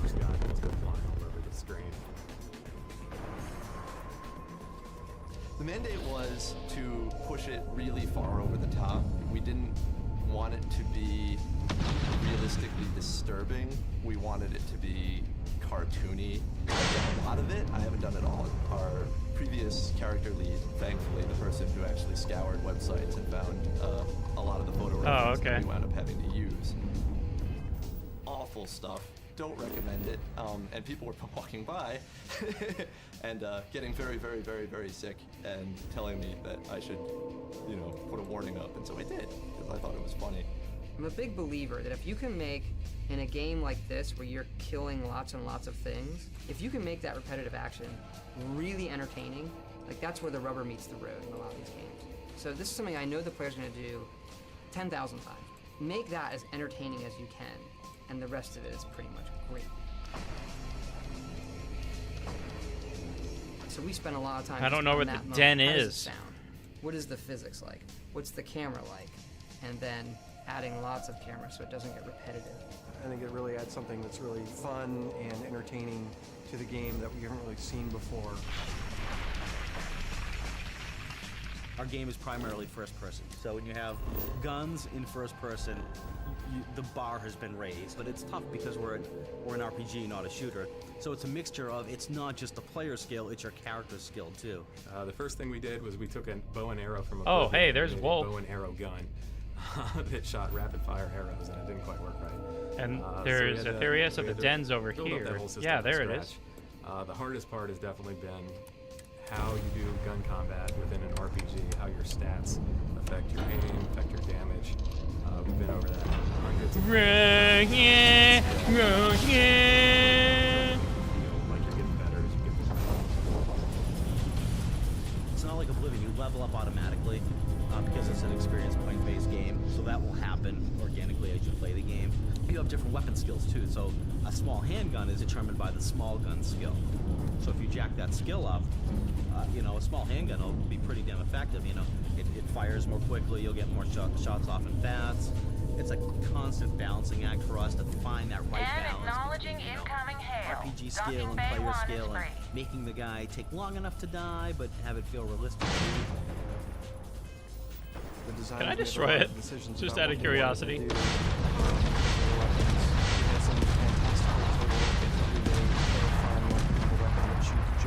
You just junk, random junk you collect around the world.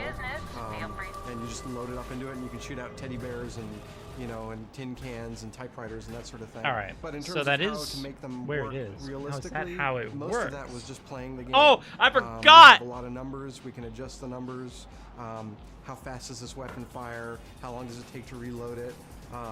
What sorts of ammo does it take? The animations and all that are all done by the art department, but mostly it's feel in terms of how the weapon works, as opposed to this is exactly how this particular weapon in the real world fires. You want to make it, again, you want to make it fun to play and compelling to play. What we definitely wanted to do with the gun stuff is not do everything that everyone else has done. So, we have some weapons that you can craft and some unique weapons, like the railway rifle that shoots railway spikes. And, so we had a lot of fun with doing that type of stuff. Our lead artist, Istvan, that guy's from Mars, man. He can do anything. And he designed a lot of the guns, the laser rifles. You could build that thing. He knows how it works. It's that part of it that I think maybe people don't see behind the scenes when we concept this stuff. I didn't even notice. But it doesn't surprise me that Todd has the golden idol from the beginning of Raiders of the Lost Ark. Like, the one that Indy finds in, in that, I guess I don't think it's like a tomb, but it's like that cave that he goes in. He's got a golden idol of that sitting on his desk. That's cool. We know what the knobs do. In the original games, there's actually Pip-Boy, who is the mascot of the device. So the device is Pip-Boy, and there's also a little Pip-Boy guy. It's like your link to survival. It's this device you have that's helping you manage your life. It feels like you leave that vault, and the only thing you take with you is this piece of technology strapped to your wrist that becomes your sort of lifeline. What's really fun is when you just have like your stuff in the Pip-Boy, or you're looking at a stat, and it can be very dry if you just lay them out on paper. This is what strength does, this is what intelligence does, and here's this perk called Animal Friend, and it will make animals not attack you. But when you pull it up in the game, that's your Pip-Boy flips up, it's this retro device, it says Animal Friend, and it has this stupid picture of Vault Boy with like this giant rabbit, and there's like, it's funny. And so, it makes the act of looking at your character's stats another thing the player does all the time. They kill things all the time, and they look at their stats all the time. So you make both those things entertaining. We spent forever on the Pip-Boy. Compared to the previous projects that I've done here, which was the Elder Scrolls series, where everything is medieval fantasy and magic and swords and sorcery and things like that, Fallout 3, everything is rusty and metal and broken. So from a sound perspective, it's a lot more fun because there's a lot of Foley work that I can do that I couldn't do before, including machinery. Bell 1.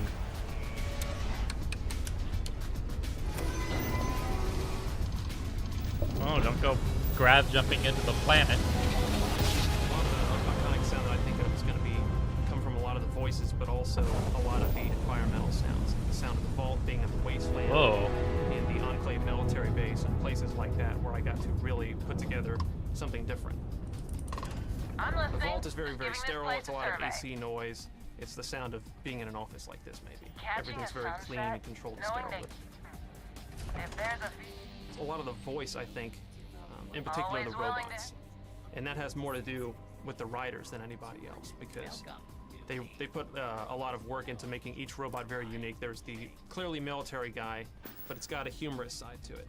And we've got the Mr. Handy robot, who's British butler inspired, but not so much C-3PO as he is Basil Fawlty. Allow me to introduce myself. I am Godfrey, your personal robotic butler. So that kind of stuff I think is going to stand out to people and what they're going to remember. Good work. There's one less rat roads to deal with. Let's get a picture together. Most of the casting well. over here in our little booth. There was a little bit done in LA as some of the bigger names like Liam Neeson. There you go. My goodness, just a year old and already walking like a pro. On video games, you have to rely a lot on your voice if you're not going to be seen, you know. So,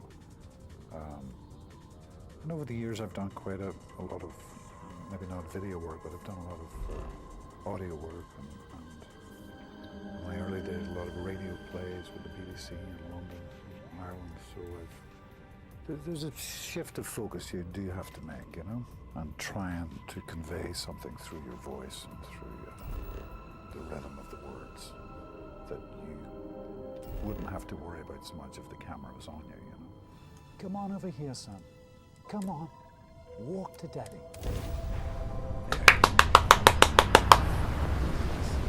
Hell yeah.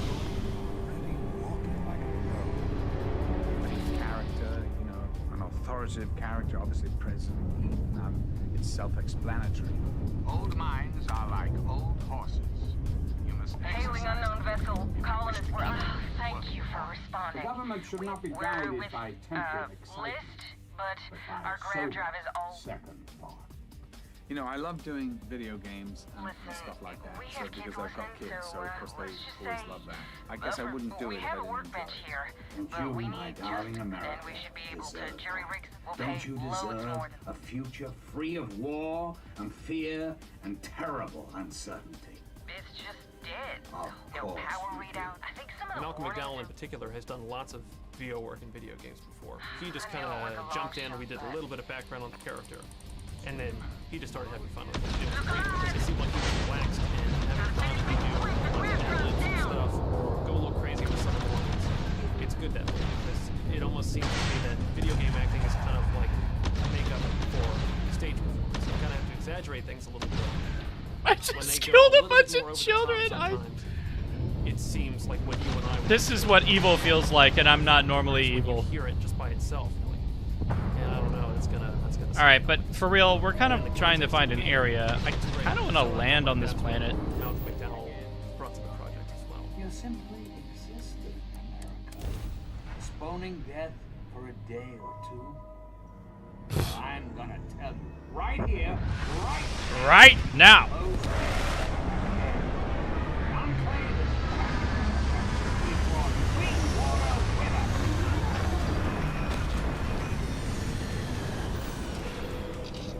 We have everything from a BB gun to the plasma rifle. Not to forget the Fat Man, the miniature nuclear bomb launcher.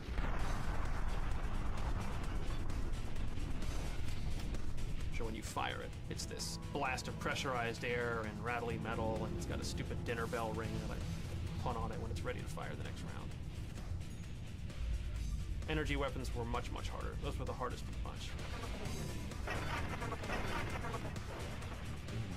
There's not a lot out there in terms of stock recordings to start from or any starting point. A lot of the stock recording stuff sounds really bad. It's easy to make something sound silly. It's really hard to make it sound like this is a really powerful weapon and I'm doing a lot of damage with it, and not just have it be pew, pew, pew, you know, or something like that.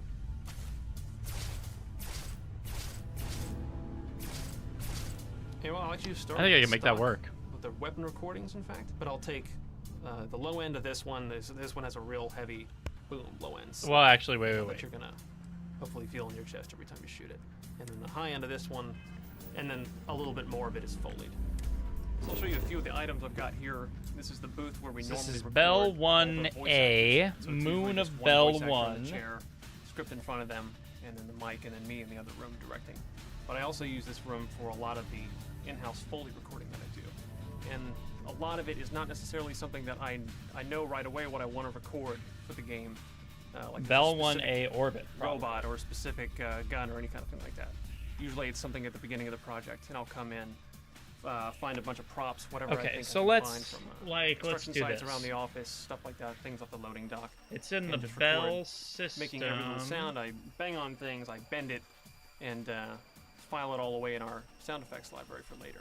And then as the game progresses, as I need to find something to use that sound in, then it's on hand, and then hopefully I've got it organized in such a way that I can so there's find it when Bell 1A. So one thing I found during this Or, project oh, was wait, I that's got Bell 2A. one of these 5-gallon water Sorry. jugs from one of the nice folks up in This QA. is Bell And, 1A. just found if I kind of orbit, inserted the neck of the bottle without hitting the microphone, and Yeah, you it's get Bell this 1. massive, kind of real deep chest bass sound. If you And just if I go to tap it Bell very, 1A, very it should be Bell lightly on the 1. bottom. That's its parent, and then Bell 1 is obviously parent of Bell. So got a few of some of the bullet shells that you're going to hear on the game. This is a 30-06, so you might hear some of these with the sniper rifle, whereas we used The universe, which was actually used on the 10 millimeter, but don't tell anybody that. Classic Fallout sound, bottle caps.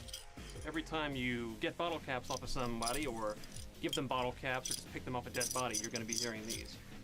And these are just a different assortment of beers that I drank and saved up. And so it's basically just me passing them from one hand to the other, and that's about it.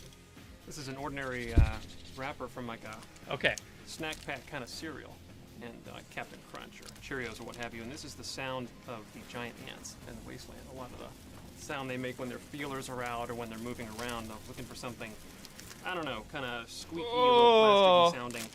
And I'm basically just taking this thing and then scrunching it all together. And it makes all these little squeaks and rips and tears and stuff like that. So it's a lot of that mixed with other pieces of plastic and clear wrap and liquids and things like that for the ants. For some of the weapons, a lot of them are me just banging on HVAC ductwork.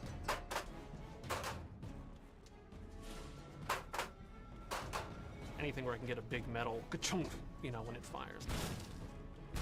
A little bit of that is in the double-barreled shotgun. You're listening to Enclave Radio. I'm John Henry Eden, President of the Enclave, President of America. That was something I had to figure out very early on, was the sound of anyone being broadcast over the radio. So sound-wise, there's that, because the rest of the sound, it takes place in the modern day of Fallout 3, which I can then go back to making it sound as post-apocalyptic and wrecked as I wanted to make it sound.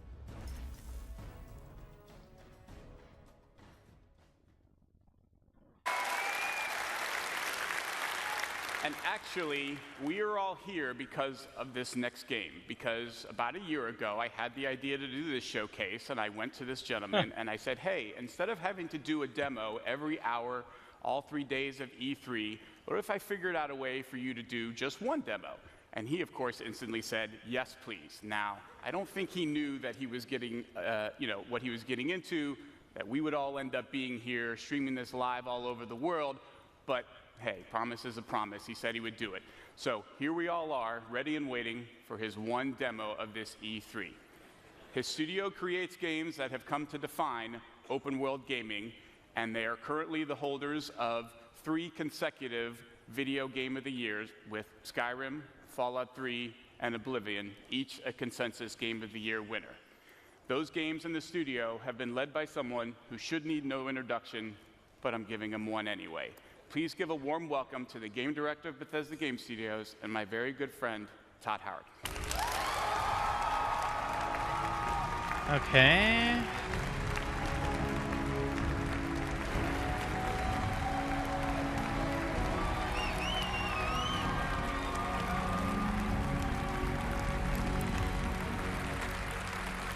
This is great. Look at this. You all came. This is amazing. I need to let me take this in. Holy crap. You know, when I first started at Bethesda 21 years ago. I gotta use the bathroom. believe it or not, Oh, that's what I was looking at. That's right. There was no E3. There was none of this. Remember that we had CES in Vegas, and the video games weren't even in the main building. They were in like an ancillary tent with the porn. It's not. I'm not kidding. Blizzard's booth was closer, for the record. But now look at us. Look at all of you here. Look at video games. Everybody online. All right, but yeah, I gotta pee real quick.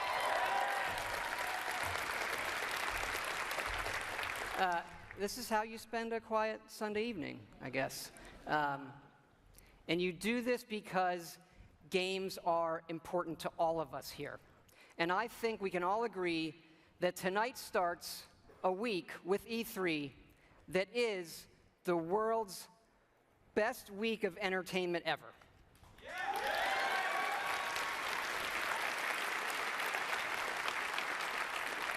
Because entertainment is an essential part of our lives, and games can do things that nothing else in entertainment can. They can transport you to new worlds. They can give you the true wonder of discovery and often the pride of accomplishing something yourself in a game. It's a wonderful moment. And in the world of entertainment, there are very few things as good as Fallout.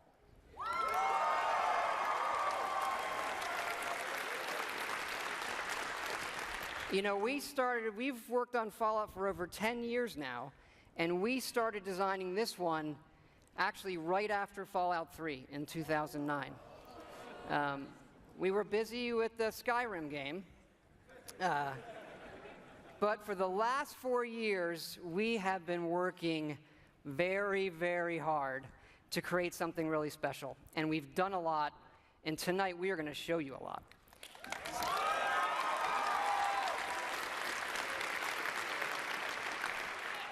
And it all starts with an obsession to detail.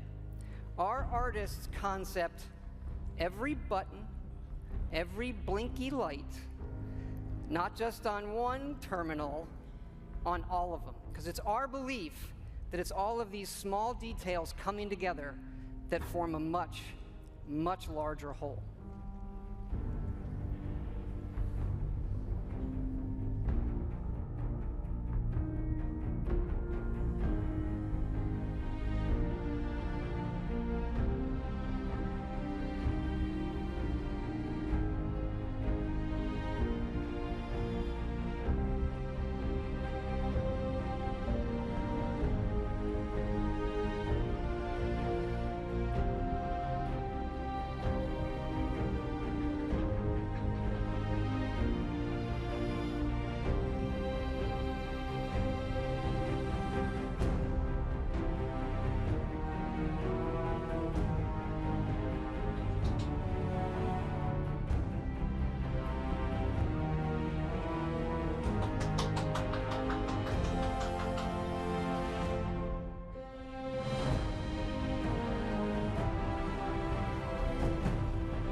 And that last image is really important because one of the great things about Fallout is the world that existed before the bombs fell. And that is where our game starts.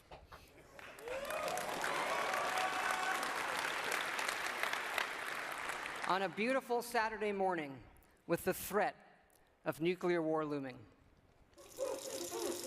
You're gonna knock him dead at the Veterans Hall tonight, hon. You think? Absolutely. Now get ready and stop hogging the mirror. Right. And this is where you create your character, by simply selecting part of the face and sculpting.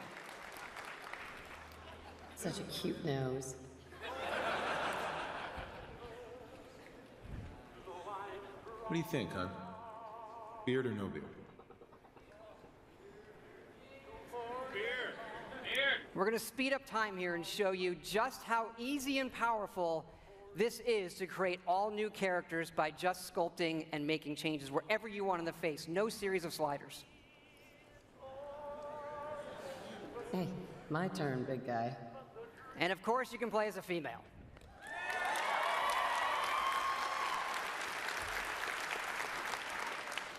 Whoever you leave the menu as is who you'll play. And this is an entirely dynamic system. It's the same system we use to create all of the game's NPCs. We even generate a baby based on the couple you make.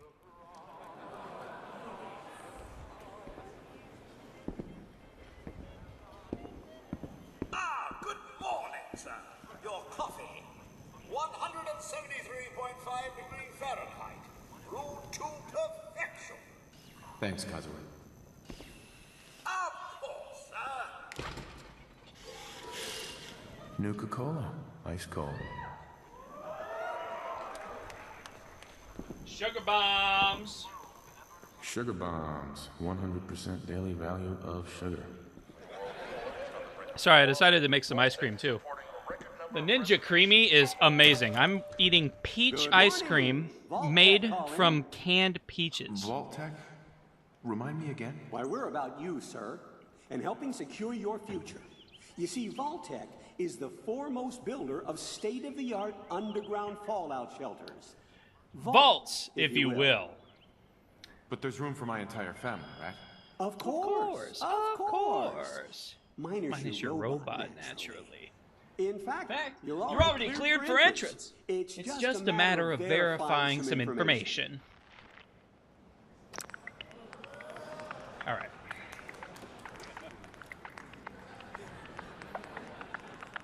Ooh, you can open multiple. That's everything. Just gonna walk this over to the vault. Congratulations on being prepared for the... Thanks again. Hey, it's peace of mind. That's worth a little paperwork, right? Mr. Howard, Sean has been changed. He absolutely refuses to calm down. You heard Codsworth say my name. That isn't for the demo. We actually have recorded around 1,000 of the most popular names for him to say. How are the two most important men in my life doing? Spin the mobile a bit. He loves that.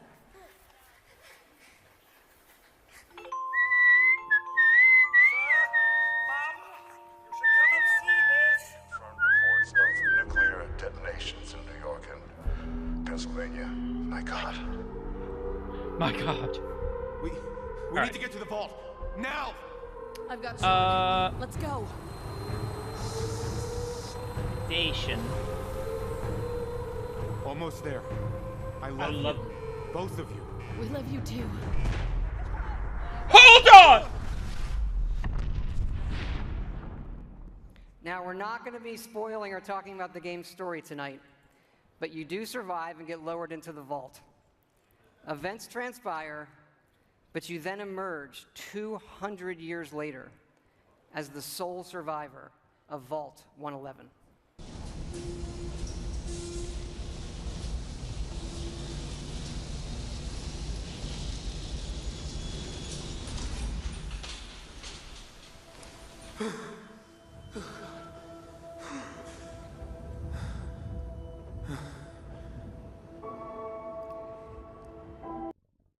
Yeah, I just want to say, I think,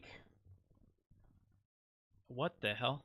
I think Fallout 4 does a really good job at what essentially every Bethesda game does, except for Starfield. And that's kind of one of my issues with Starfield, is because it's just, I can understand it kind of has its own identity, but it doesn't really have, and I suppose that's kind of the point, but it doesn't really have a pretty environment to look at. I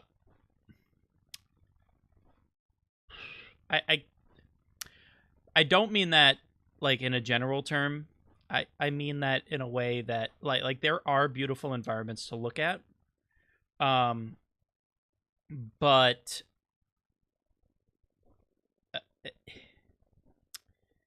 there isn't really a planned, you might get lucky, but there isn't really a planned showcase. Like this was planned. See, hold on, let me back up. This was planned.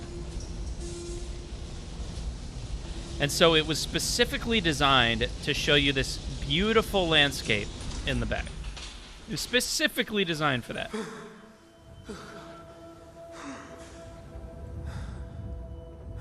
Okay, first of all, that is horrible quality.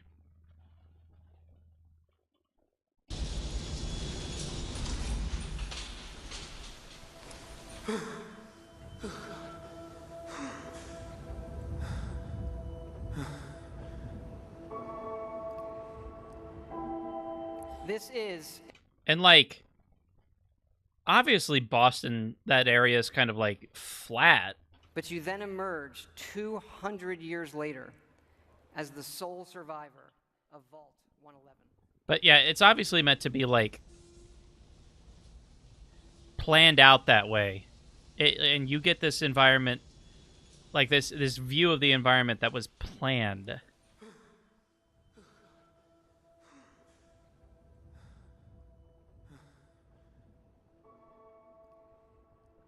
And just look. Like, to be honest, you get a pretty good view, but you really don't get a good view of like the whole map. And that's really kind of the point, because they want you to be wowed when coming up, and that involves, in a lot of cases, elevation. And so that's essentially what they do. What they did here. It is kind of what they did in Skyrim, and Oblivion, and Fallout 3. Like the difference between Oblivion, Skyrim. Oh, okay, hold on. But the difference between those two Elder Scrolls titles and the two Fallout titles is the two Fallout titles are actually kind of on relatively flat land, so they essentially elevate the characters coming out of the vault so that they can get a good overview of the land around them.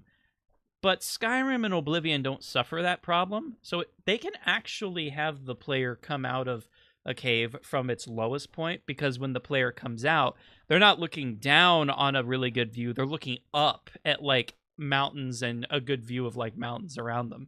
So whereas if you're noticing a lot in Fallout, you're looking down when you come out of the vault, but in Elder Scrolls, you're looking up a lot. And I think that's just like it goes both ways. And I think that's a really good job by Bethesda to give the player like a really good view of their immediate surroundings, and it makes you want to go out and explore more. Now, like I said, unfortunately, Starfield, because of the way the game plays and kind of the universe it's in, you don't really get that, and it's because most of the planned landings that you have, you're coming out to like a city, and it's not necessarily like a good section of the city. You're coming into like the landing bay, and it's just I don't think they have that. And in Starfield, when you come out of when you like open up into like the open sky on I forget what the planet's called, but the mining planet, like the first world that you're on, it's not a good planet. It doesn't give you a good idea of what planets are like, and it's so barren and boring that I don't think it really wows the player. And I think that makes it feel like it draws on, because you feel like you haven't gotten to the point, because every single game of Bethesda, like with from like Oblivion up until even like Fallout 76, you're playing an intro, like intro, and then as soon as you get that view, you are released into the game world. You don't really get that with Starfield, and it feels like it drags on, and I think there could have been some different design choices. Like I actually brought this up with my buddy Jordan. I think Starfield would have benefited greatly from not giving you a ship right away. I think that on the mining planet, Barrett obviously could have stayed behind, but while and I suppose you could do everything up until when you land in New Atlantis.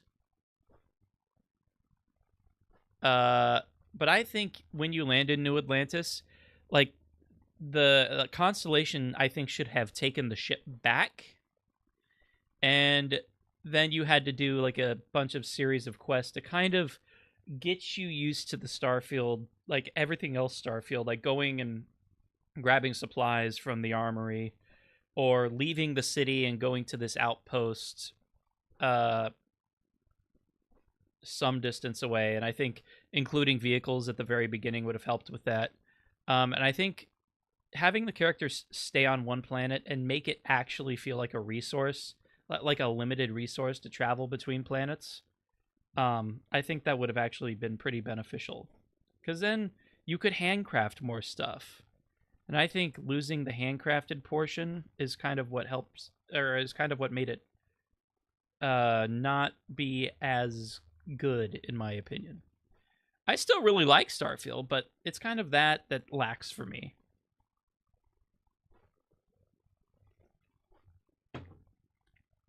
But I love this view. Shit. I backed up way too far. That's everything. Just gonna walk this over to the vault. Congratulations on being prepared for... All right.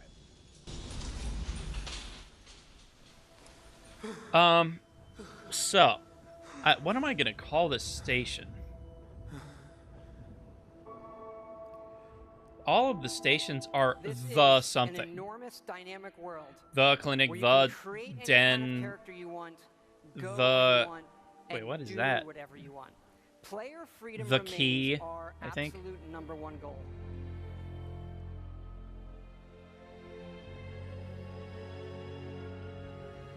I should call it the something. What should I call it?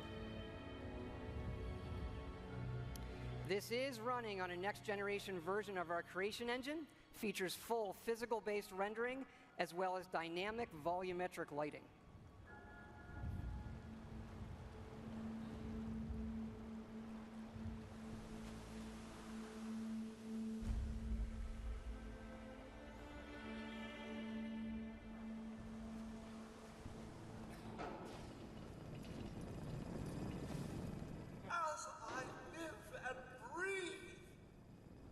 Mr. Howard? Is that really you? Codsworth? You're still here. So, other people could still be alive too.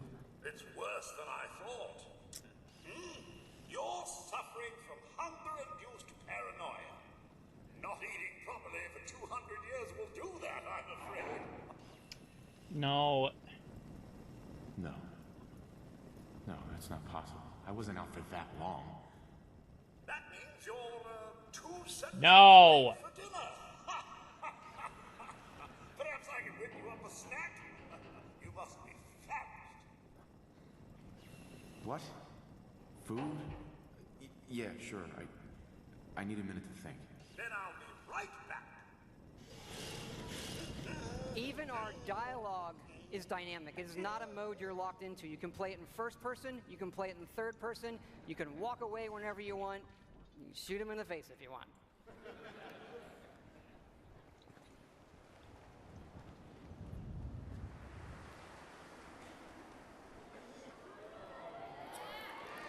Hey, boy. What are you doing in here all by yourself? You want to come with me, pal? Okay, then. Let's stick together.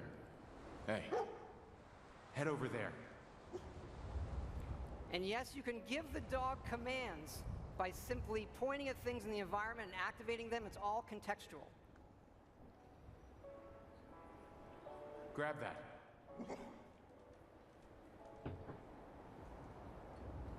Might as well just go grab it yourself. That is one thing about... That's one thing about Fallout 4, that if the companions were a little faster in grabbing items, I would find a use for it, but it would be faster for you to just walk up and pick up the item. But whatever, it's an option. The clinic, the den, seems to be like locations.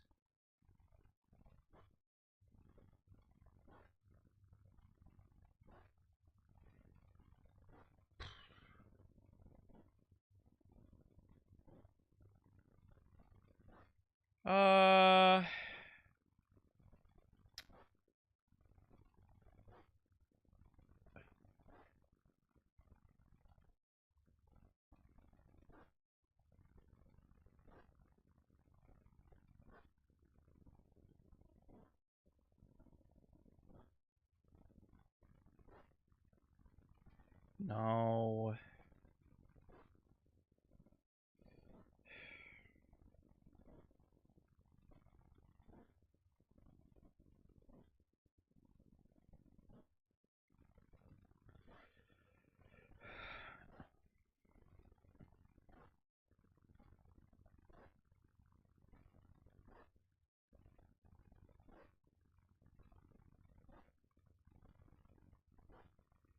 I'm really trying to think of names here.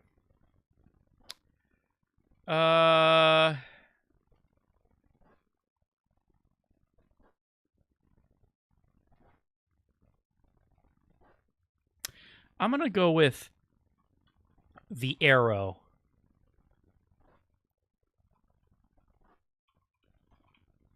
And the reason I'm gonna go with the Arrow is because,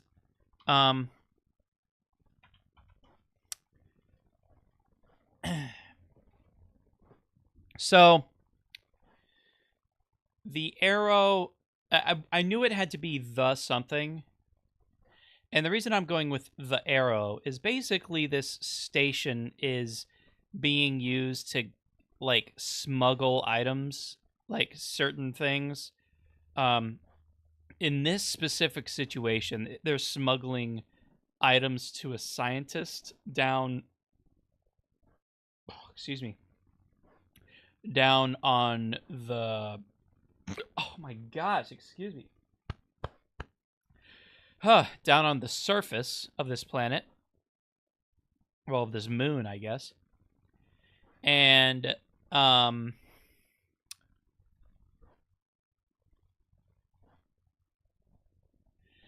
basically, it's called the Arrow because they're like, they always get their target. So the arrow hits the target, you know? That's kind of what I'm going with here.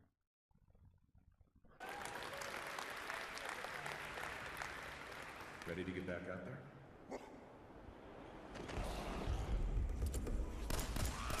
there? So we need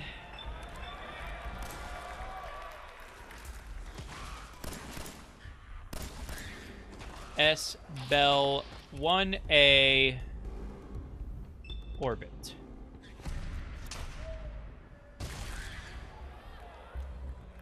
It is from here that you'll explore the most ambitious and detailed game world that we have ever made, culminating in the massive ruins of downtown Boston.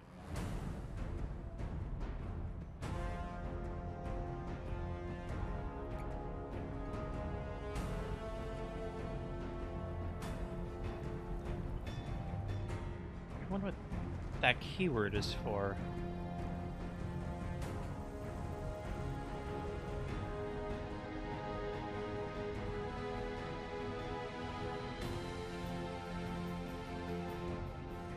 Oh. Add, not new. Add. Duh. So it's a type SE not allowed. So what is SE?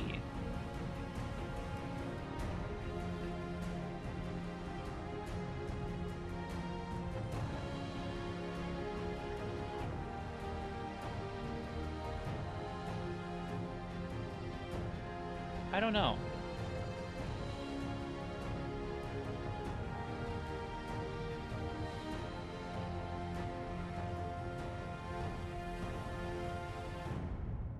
It is gonna be Ryujin.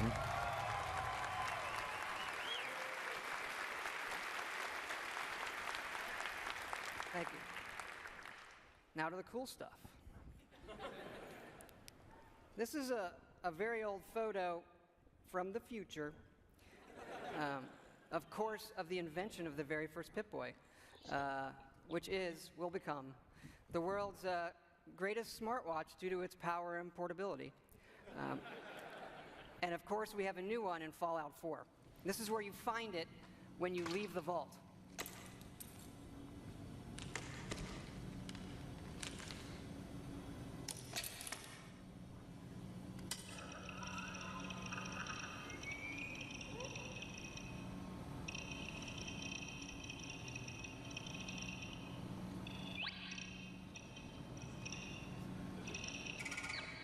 Now, you do spend a lot of time in our games looking at your stats, your items, and more.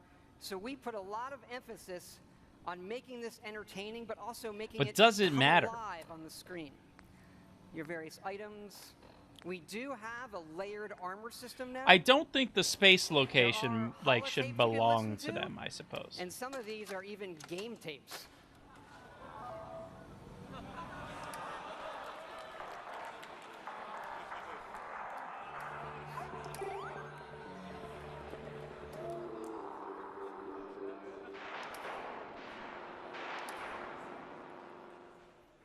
We like all kinds of games. Ah, yes. Yeah. We just, you know, the Pip-Boy is an important part of Fallout, and we love it so much. We made a real one. This comes with our collector's edition.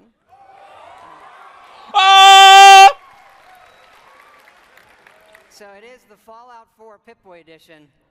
And yes, you can put your phone in it. And yes, we made an app for it.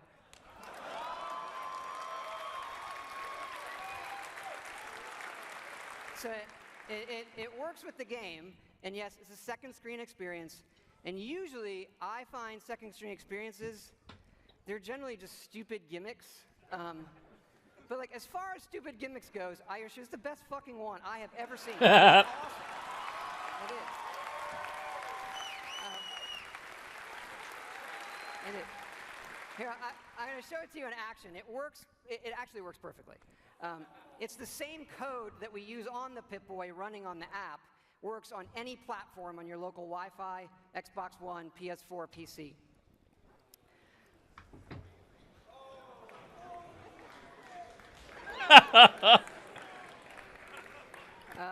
Of course, if you don't get the Pip-Boy edition, it'll obviously still work on your smartphone or tablet. It's going to be iOS and Android, and it'll come out when the game comes out. Okay, the den. What about the den location?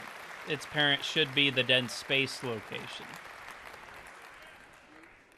But we've also done something else for your smartphone and your tablets. A totally new game.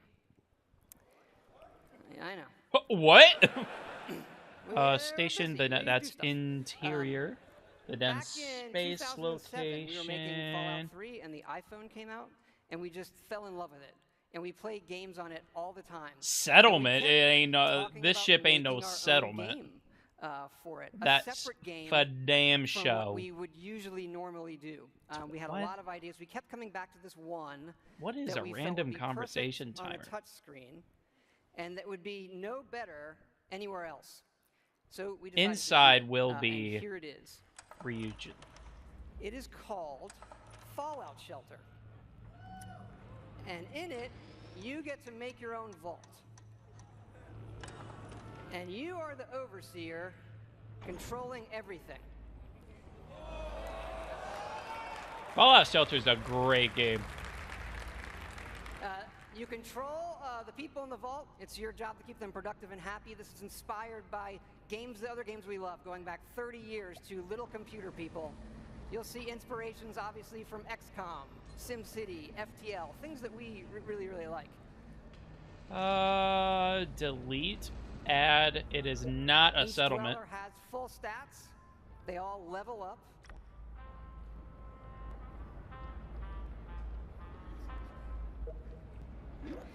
There are items. You can give them new outfits, weapons. Yeah, Star Station. Which it is they'll Star need Station. when you send them off into the wasteland. So no random conversation timer. That's fucking weird. And get stuff. This is actually so encounter leveling data. Odd little RPG called Progress Quest. If you've never look well, it's really cute. Okay. Resources are important. I mean, just out of curiosity, what is the den's minimum? I thought I saw it was like, maybe it is just one.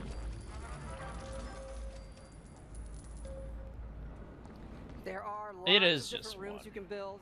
Ones that give you resources. Some of them train people. They train your dwellers' stats.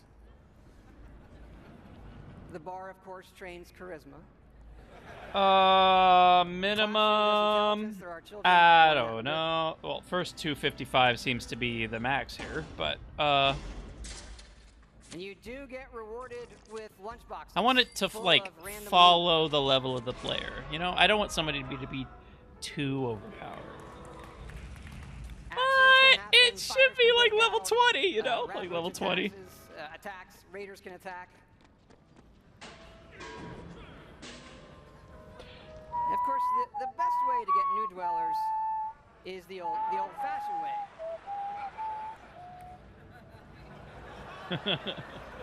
That raises their happiness when they go in the room. Oh, I'm sure it does. And of course, as overseer, you get to name all the babies. Of course. And that is Fallout Shelter.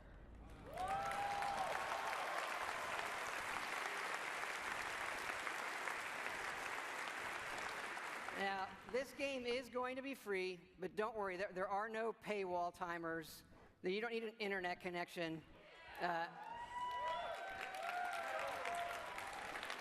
You build something, it's instantly built. Again, no internet connection, you can play it wherever you want.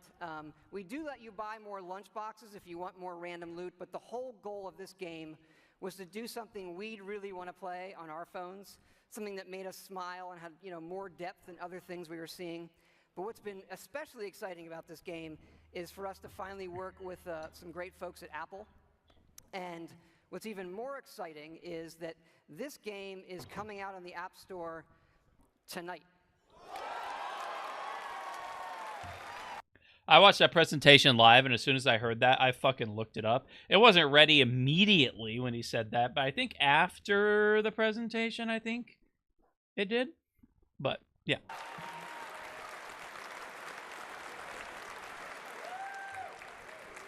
So, yeah, no soft launch. It's going to start rolling worldwide after the showcase this evening. I hope you check it out. I think you'll be pleasantly surprised. Let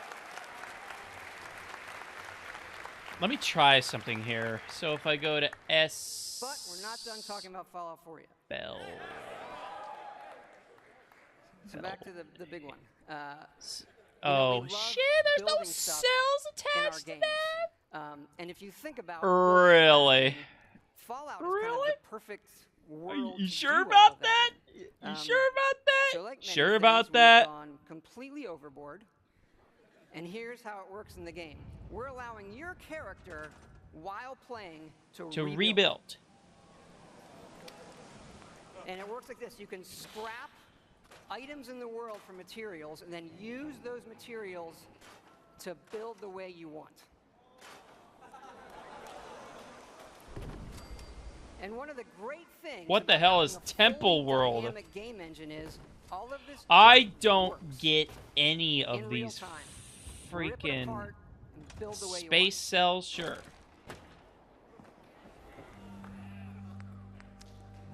Like the rest of the game, this is about making it your own experience. Well, where's the we want you to build and decorate. Oh, and make yourself yeah, this is really, just in space, you know?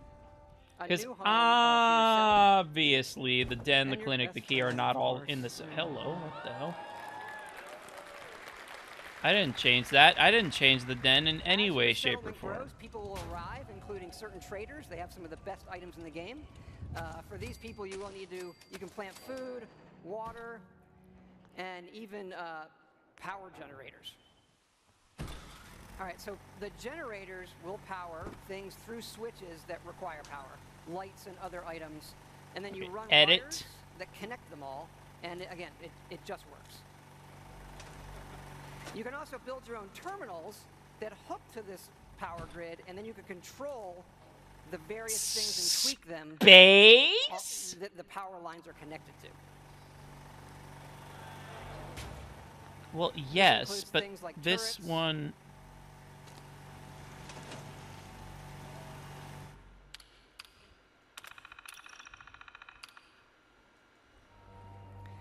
Because you do want to build defenses, because your settlements can and will get attacked by raiders. What the fuck?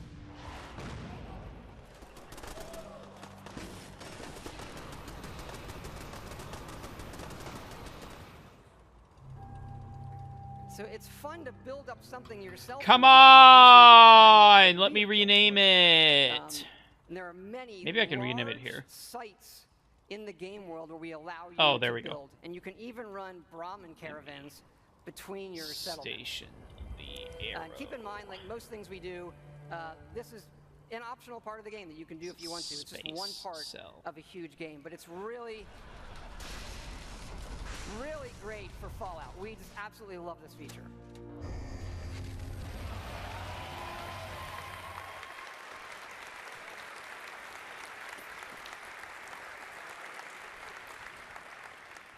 And this crafting system carries over to other things in the world. So let's say you want to build this scope. And the game will tell you you need these components. And those components are found in all of the items in the world. So you could decide to build this scope out of these, you know, say the microscope, a toy car, or these, you know, duct tape, an alarm clock and such. So we like to fill our worlds with thousands of items that you can interact with, and now all of them have purpose. And here's what it looks like in the game. We do have over 50 base weapons and over 700 modifications for those weapons. So you could take a basic, you know, a laser pistol from Fallout, just one of the base weapons, and then modify that and turn it into something completely new.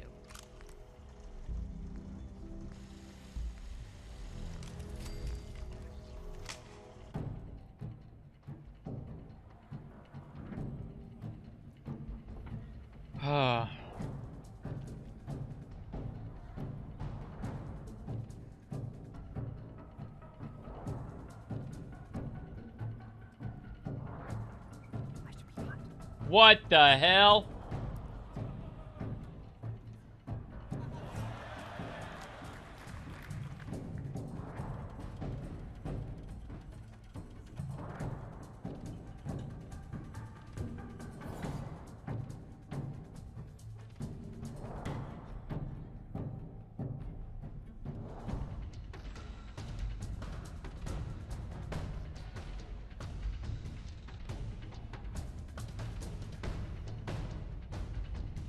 And you can even modify Yeah! your own power armor.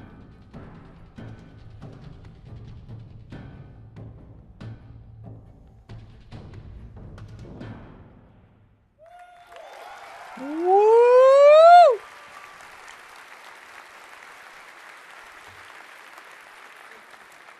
We've spent a lot of time The on weapons Den. and armor because we have focused heavily from day one to make the combat in this game feel great.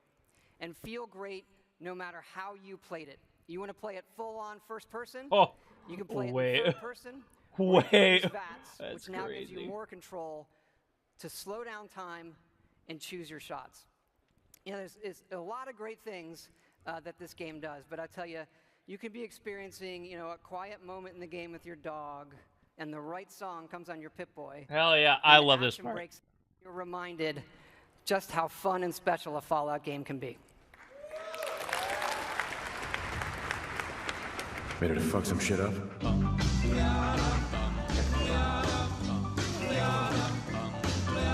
Yada da, baby, I love it so. Nothing else like Granny. Where you go?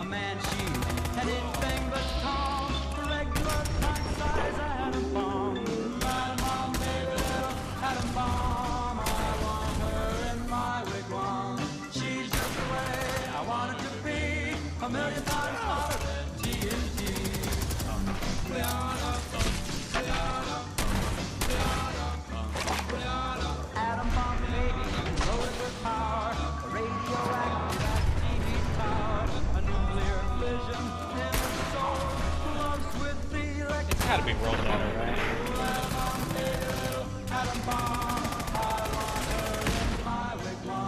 She's just the way I want her to be. A million times harder than TNT.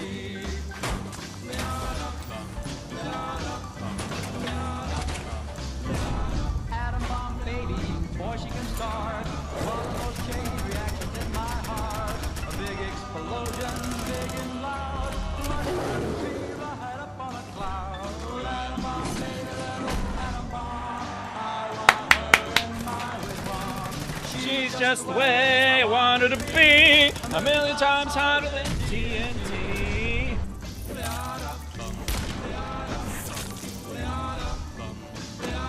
Atom bomb baby, sweet as a plum, carries more water than uranium. When she kisses, there's no hitch. 0 hour, she turns on the switch. Atom bomb baby, atom bomb. She's just the way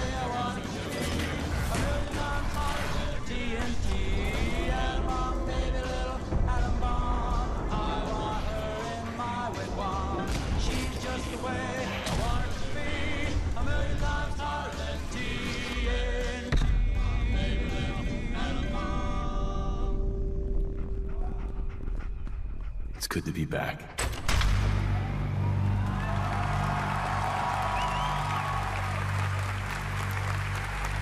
Golly, dude. I was so excited for that game.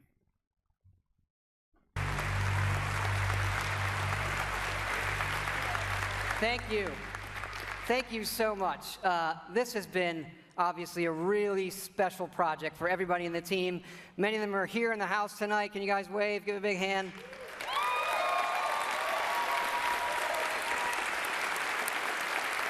I mean, in reality, it's going to be like... You know, our fans really are the greatest in the world. I know many of you are here tonight, and I want to let you know just how important it is to us, and we know we have a responsibility to do this game right, and your love and support of Fallout have pushed us to make this our best work. And we really appreciate everybody's patience. You know, we didn't say anything for years in this game while everybody waited. And we don't want you to wait too much longer. So we're happy to say Fallout 4 is coming out November 10th this year.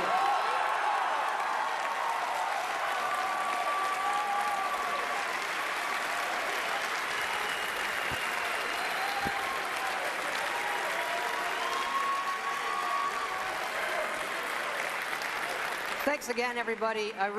We really hope you love the game. Thanks again. Hi, I'm Ted Price with Insomniac Games, here with the...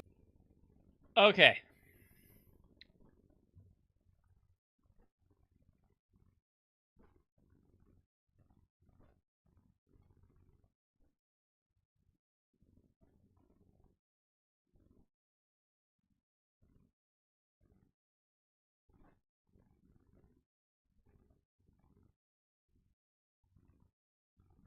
Oh, God. Okay.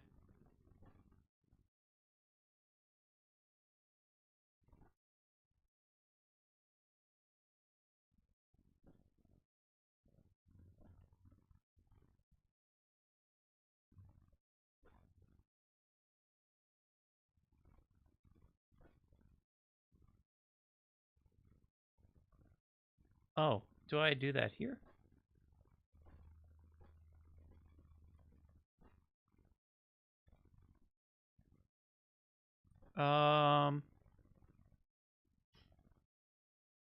Wait. Oh.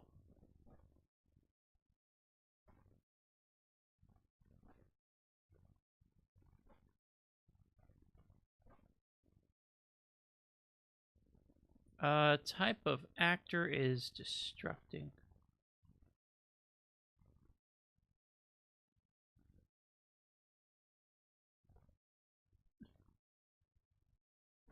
Okay.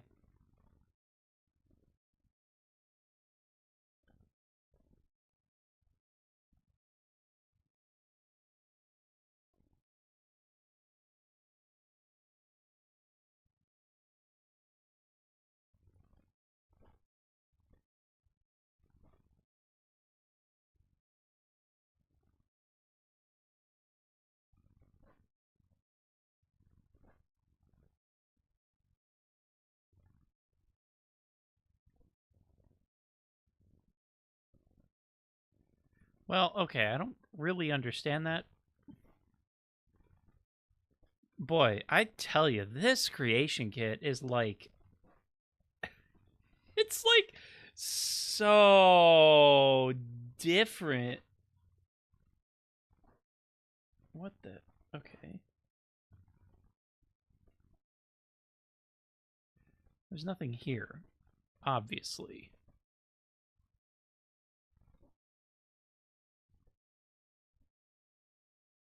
Oh, yeah, there's the ship. Okay.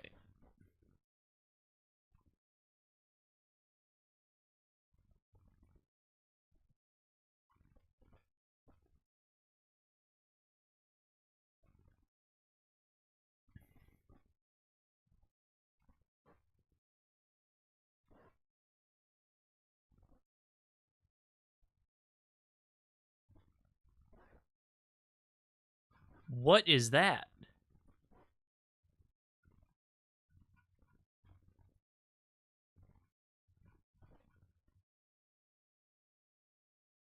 It's got a hub to attach to.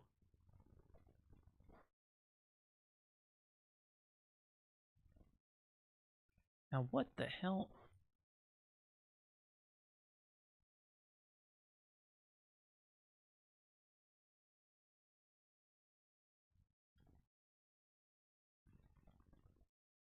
Ship docking marker.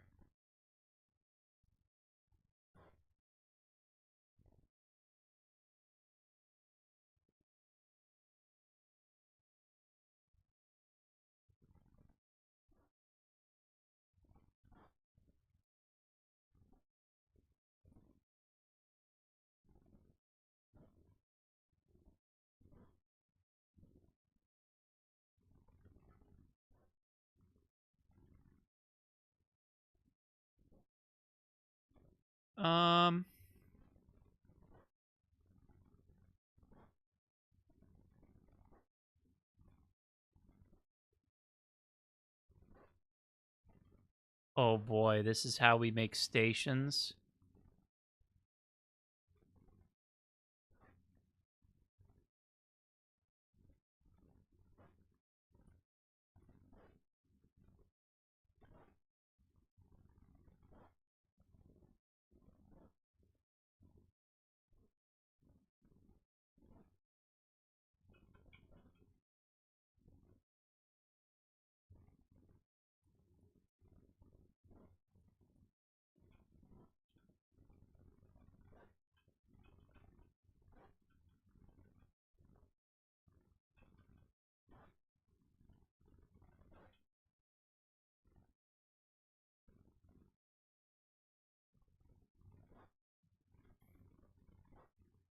Where even is it?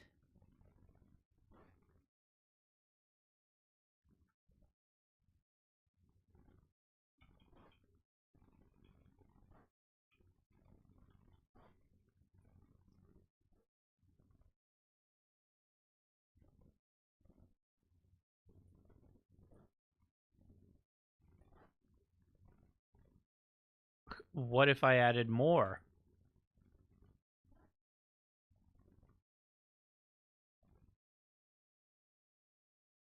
Nav mesh? Really? You think I need that right now?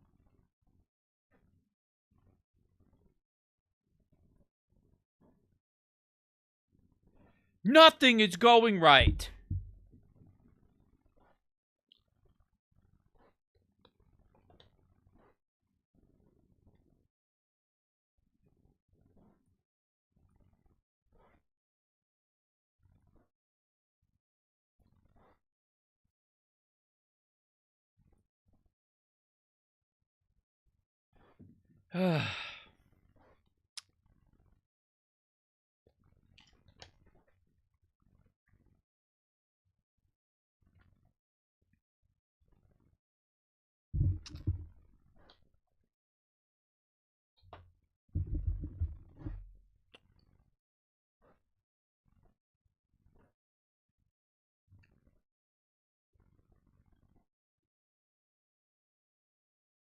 Where did that come from?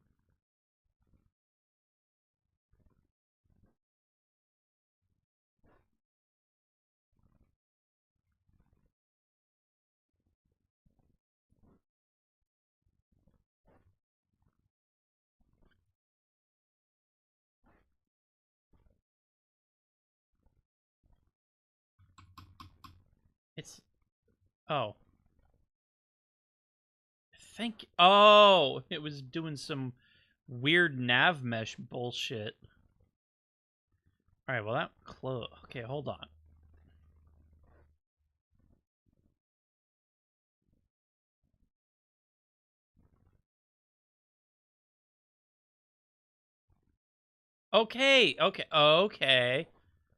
Okay.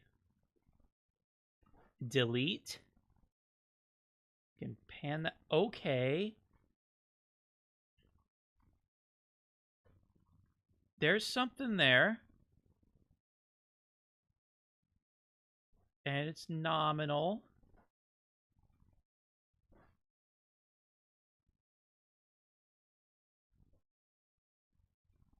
It ain't the den. It's the not capital. What the?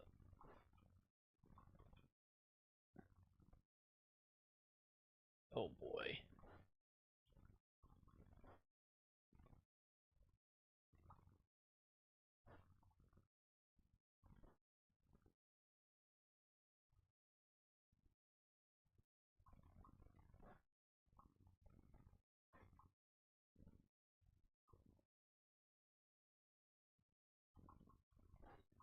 I never thought I would struggle.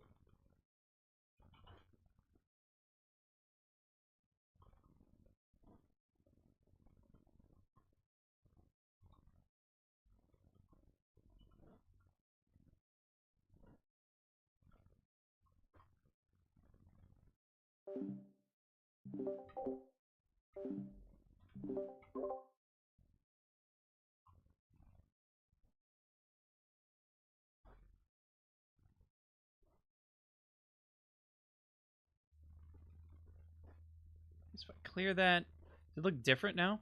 If I close everything?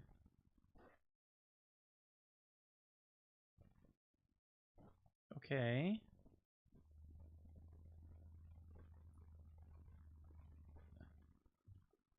I mean, cell none. We were just in a cell. Does it have to reload? Not even interior. I don't care about interior. Give me space. Take me there. Show me. This shit. Show me.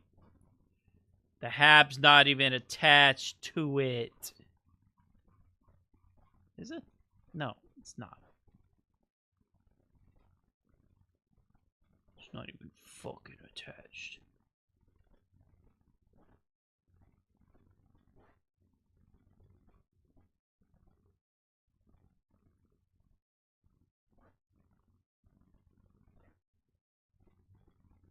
Well, it's saved there, but...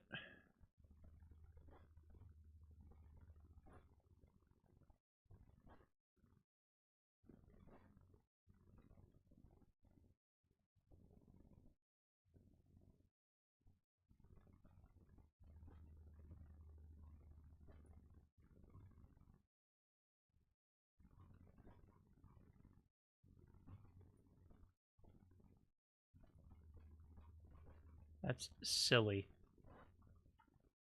Alright. Oh shit. How do I... Do I have to do it in the game now?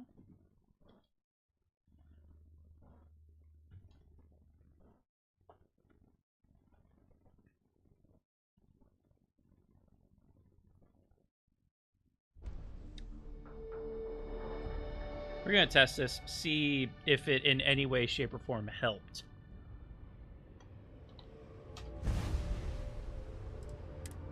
No. There you go. I just forgot to look at creations. Hope I'll check once it's in.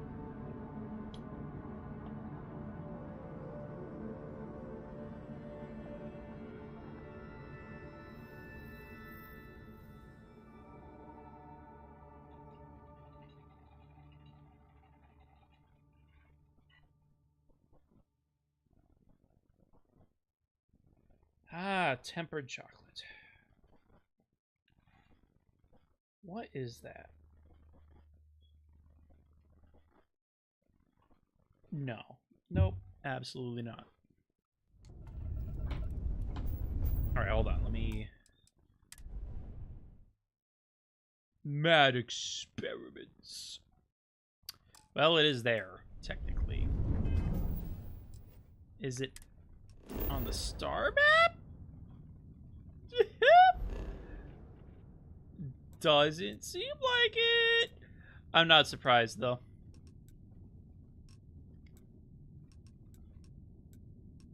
I still have no idea. But we have something. We have something.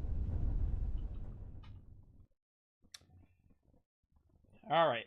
Well, we'll figure it out eventually. I feel like I've learned a lot already, but all right, I'm done for the night. Thanks for hanging out with me, everybody. We're going to be back tomorrow. I hope. We're going to be back tomorrow with hopefully Phasmophobia Tuesday. I love Phasmophobia, and hopefully my friends are doing okay. I know some issues, but hopefully they're doing fine. This deep in the game and not knowing how to crouch. That would have been embarrassing. Subject to now. Oh my god, Queso. Curse you. Yo, Nikki with the 5W, Nikki. What? I know you're in here too, Human Man. Where is he? Chat, bring Human Man to me. Bring him here.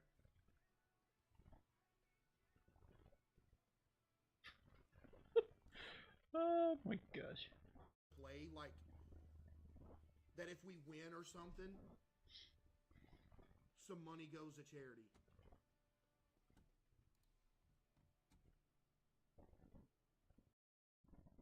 New Airlight Pro, our first professional hairdryer, augmented with infrared light Huh. technology. Alright, well, nobody else is online. 11% less energy used So, and hydration locked in. Dry with we'll either be back tomorrow with more, probably Starfield, creation kit stuff.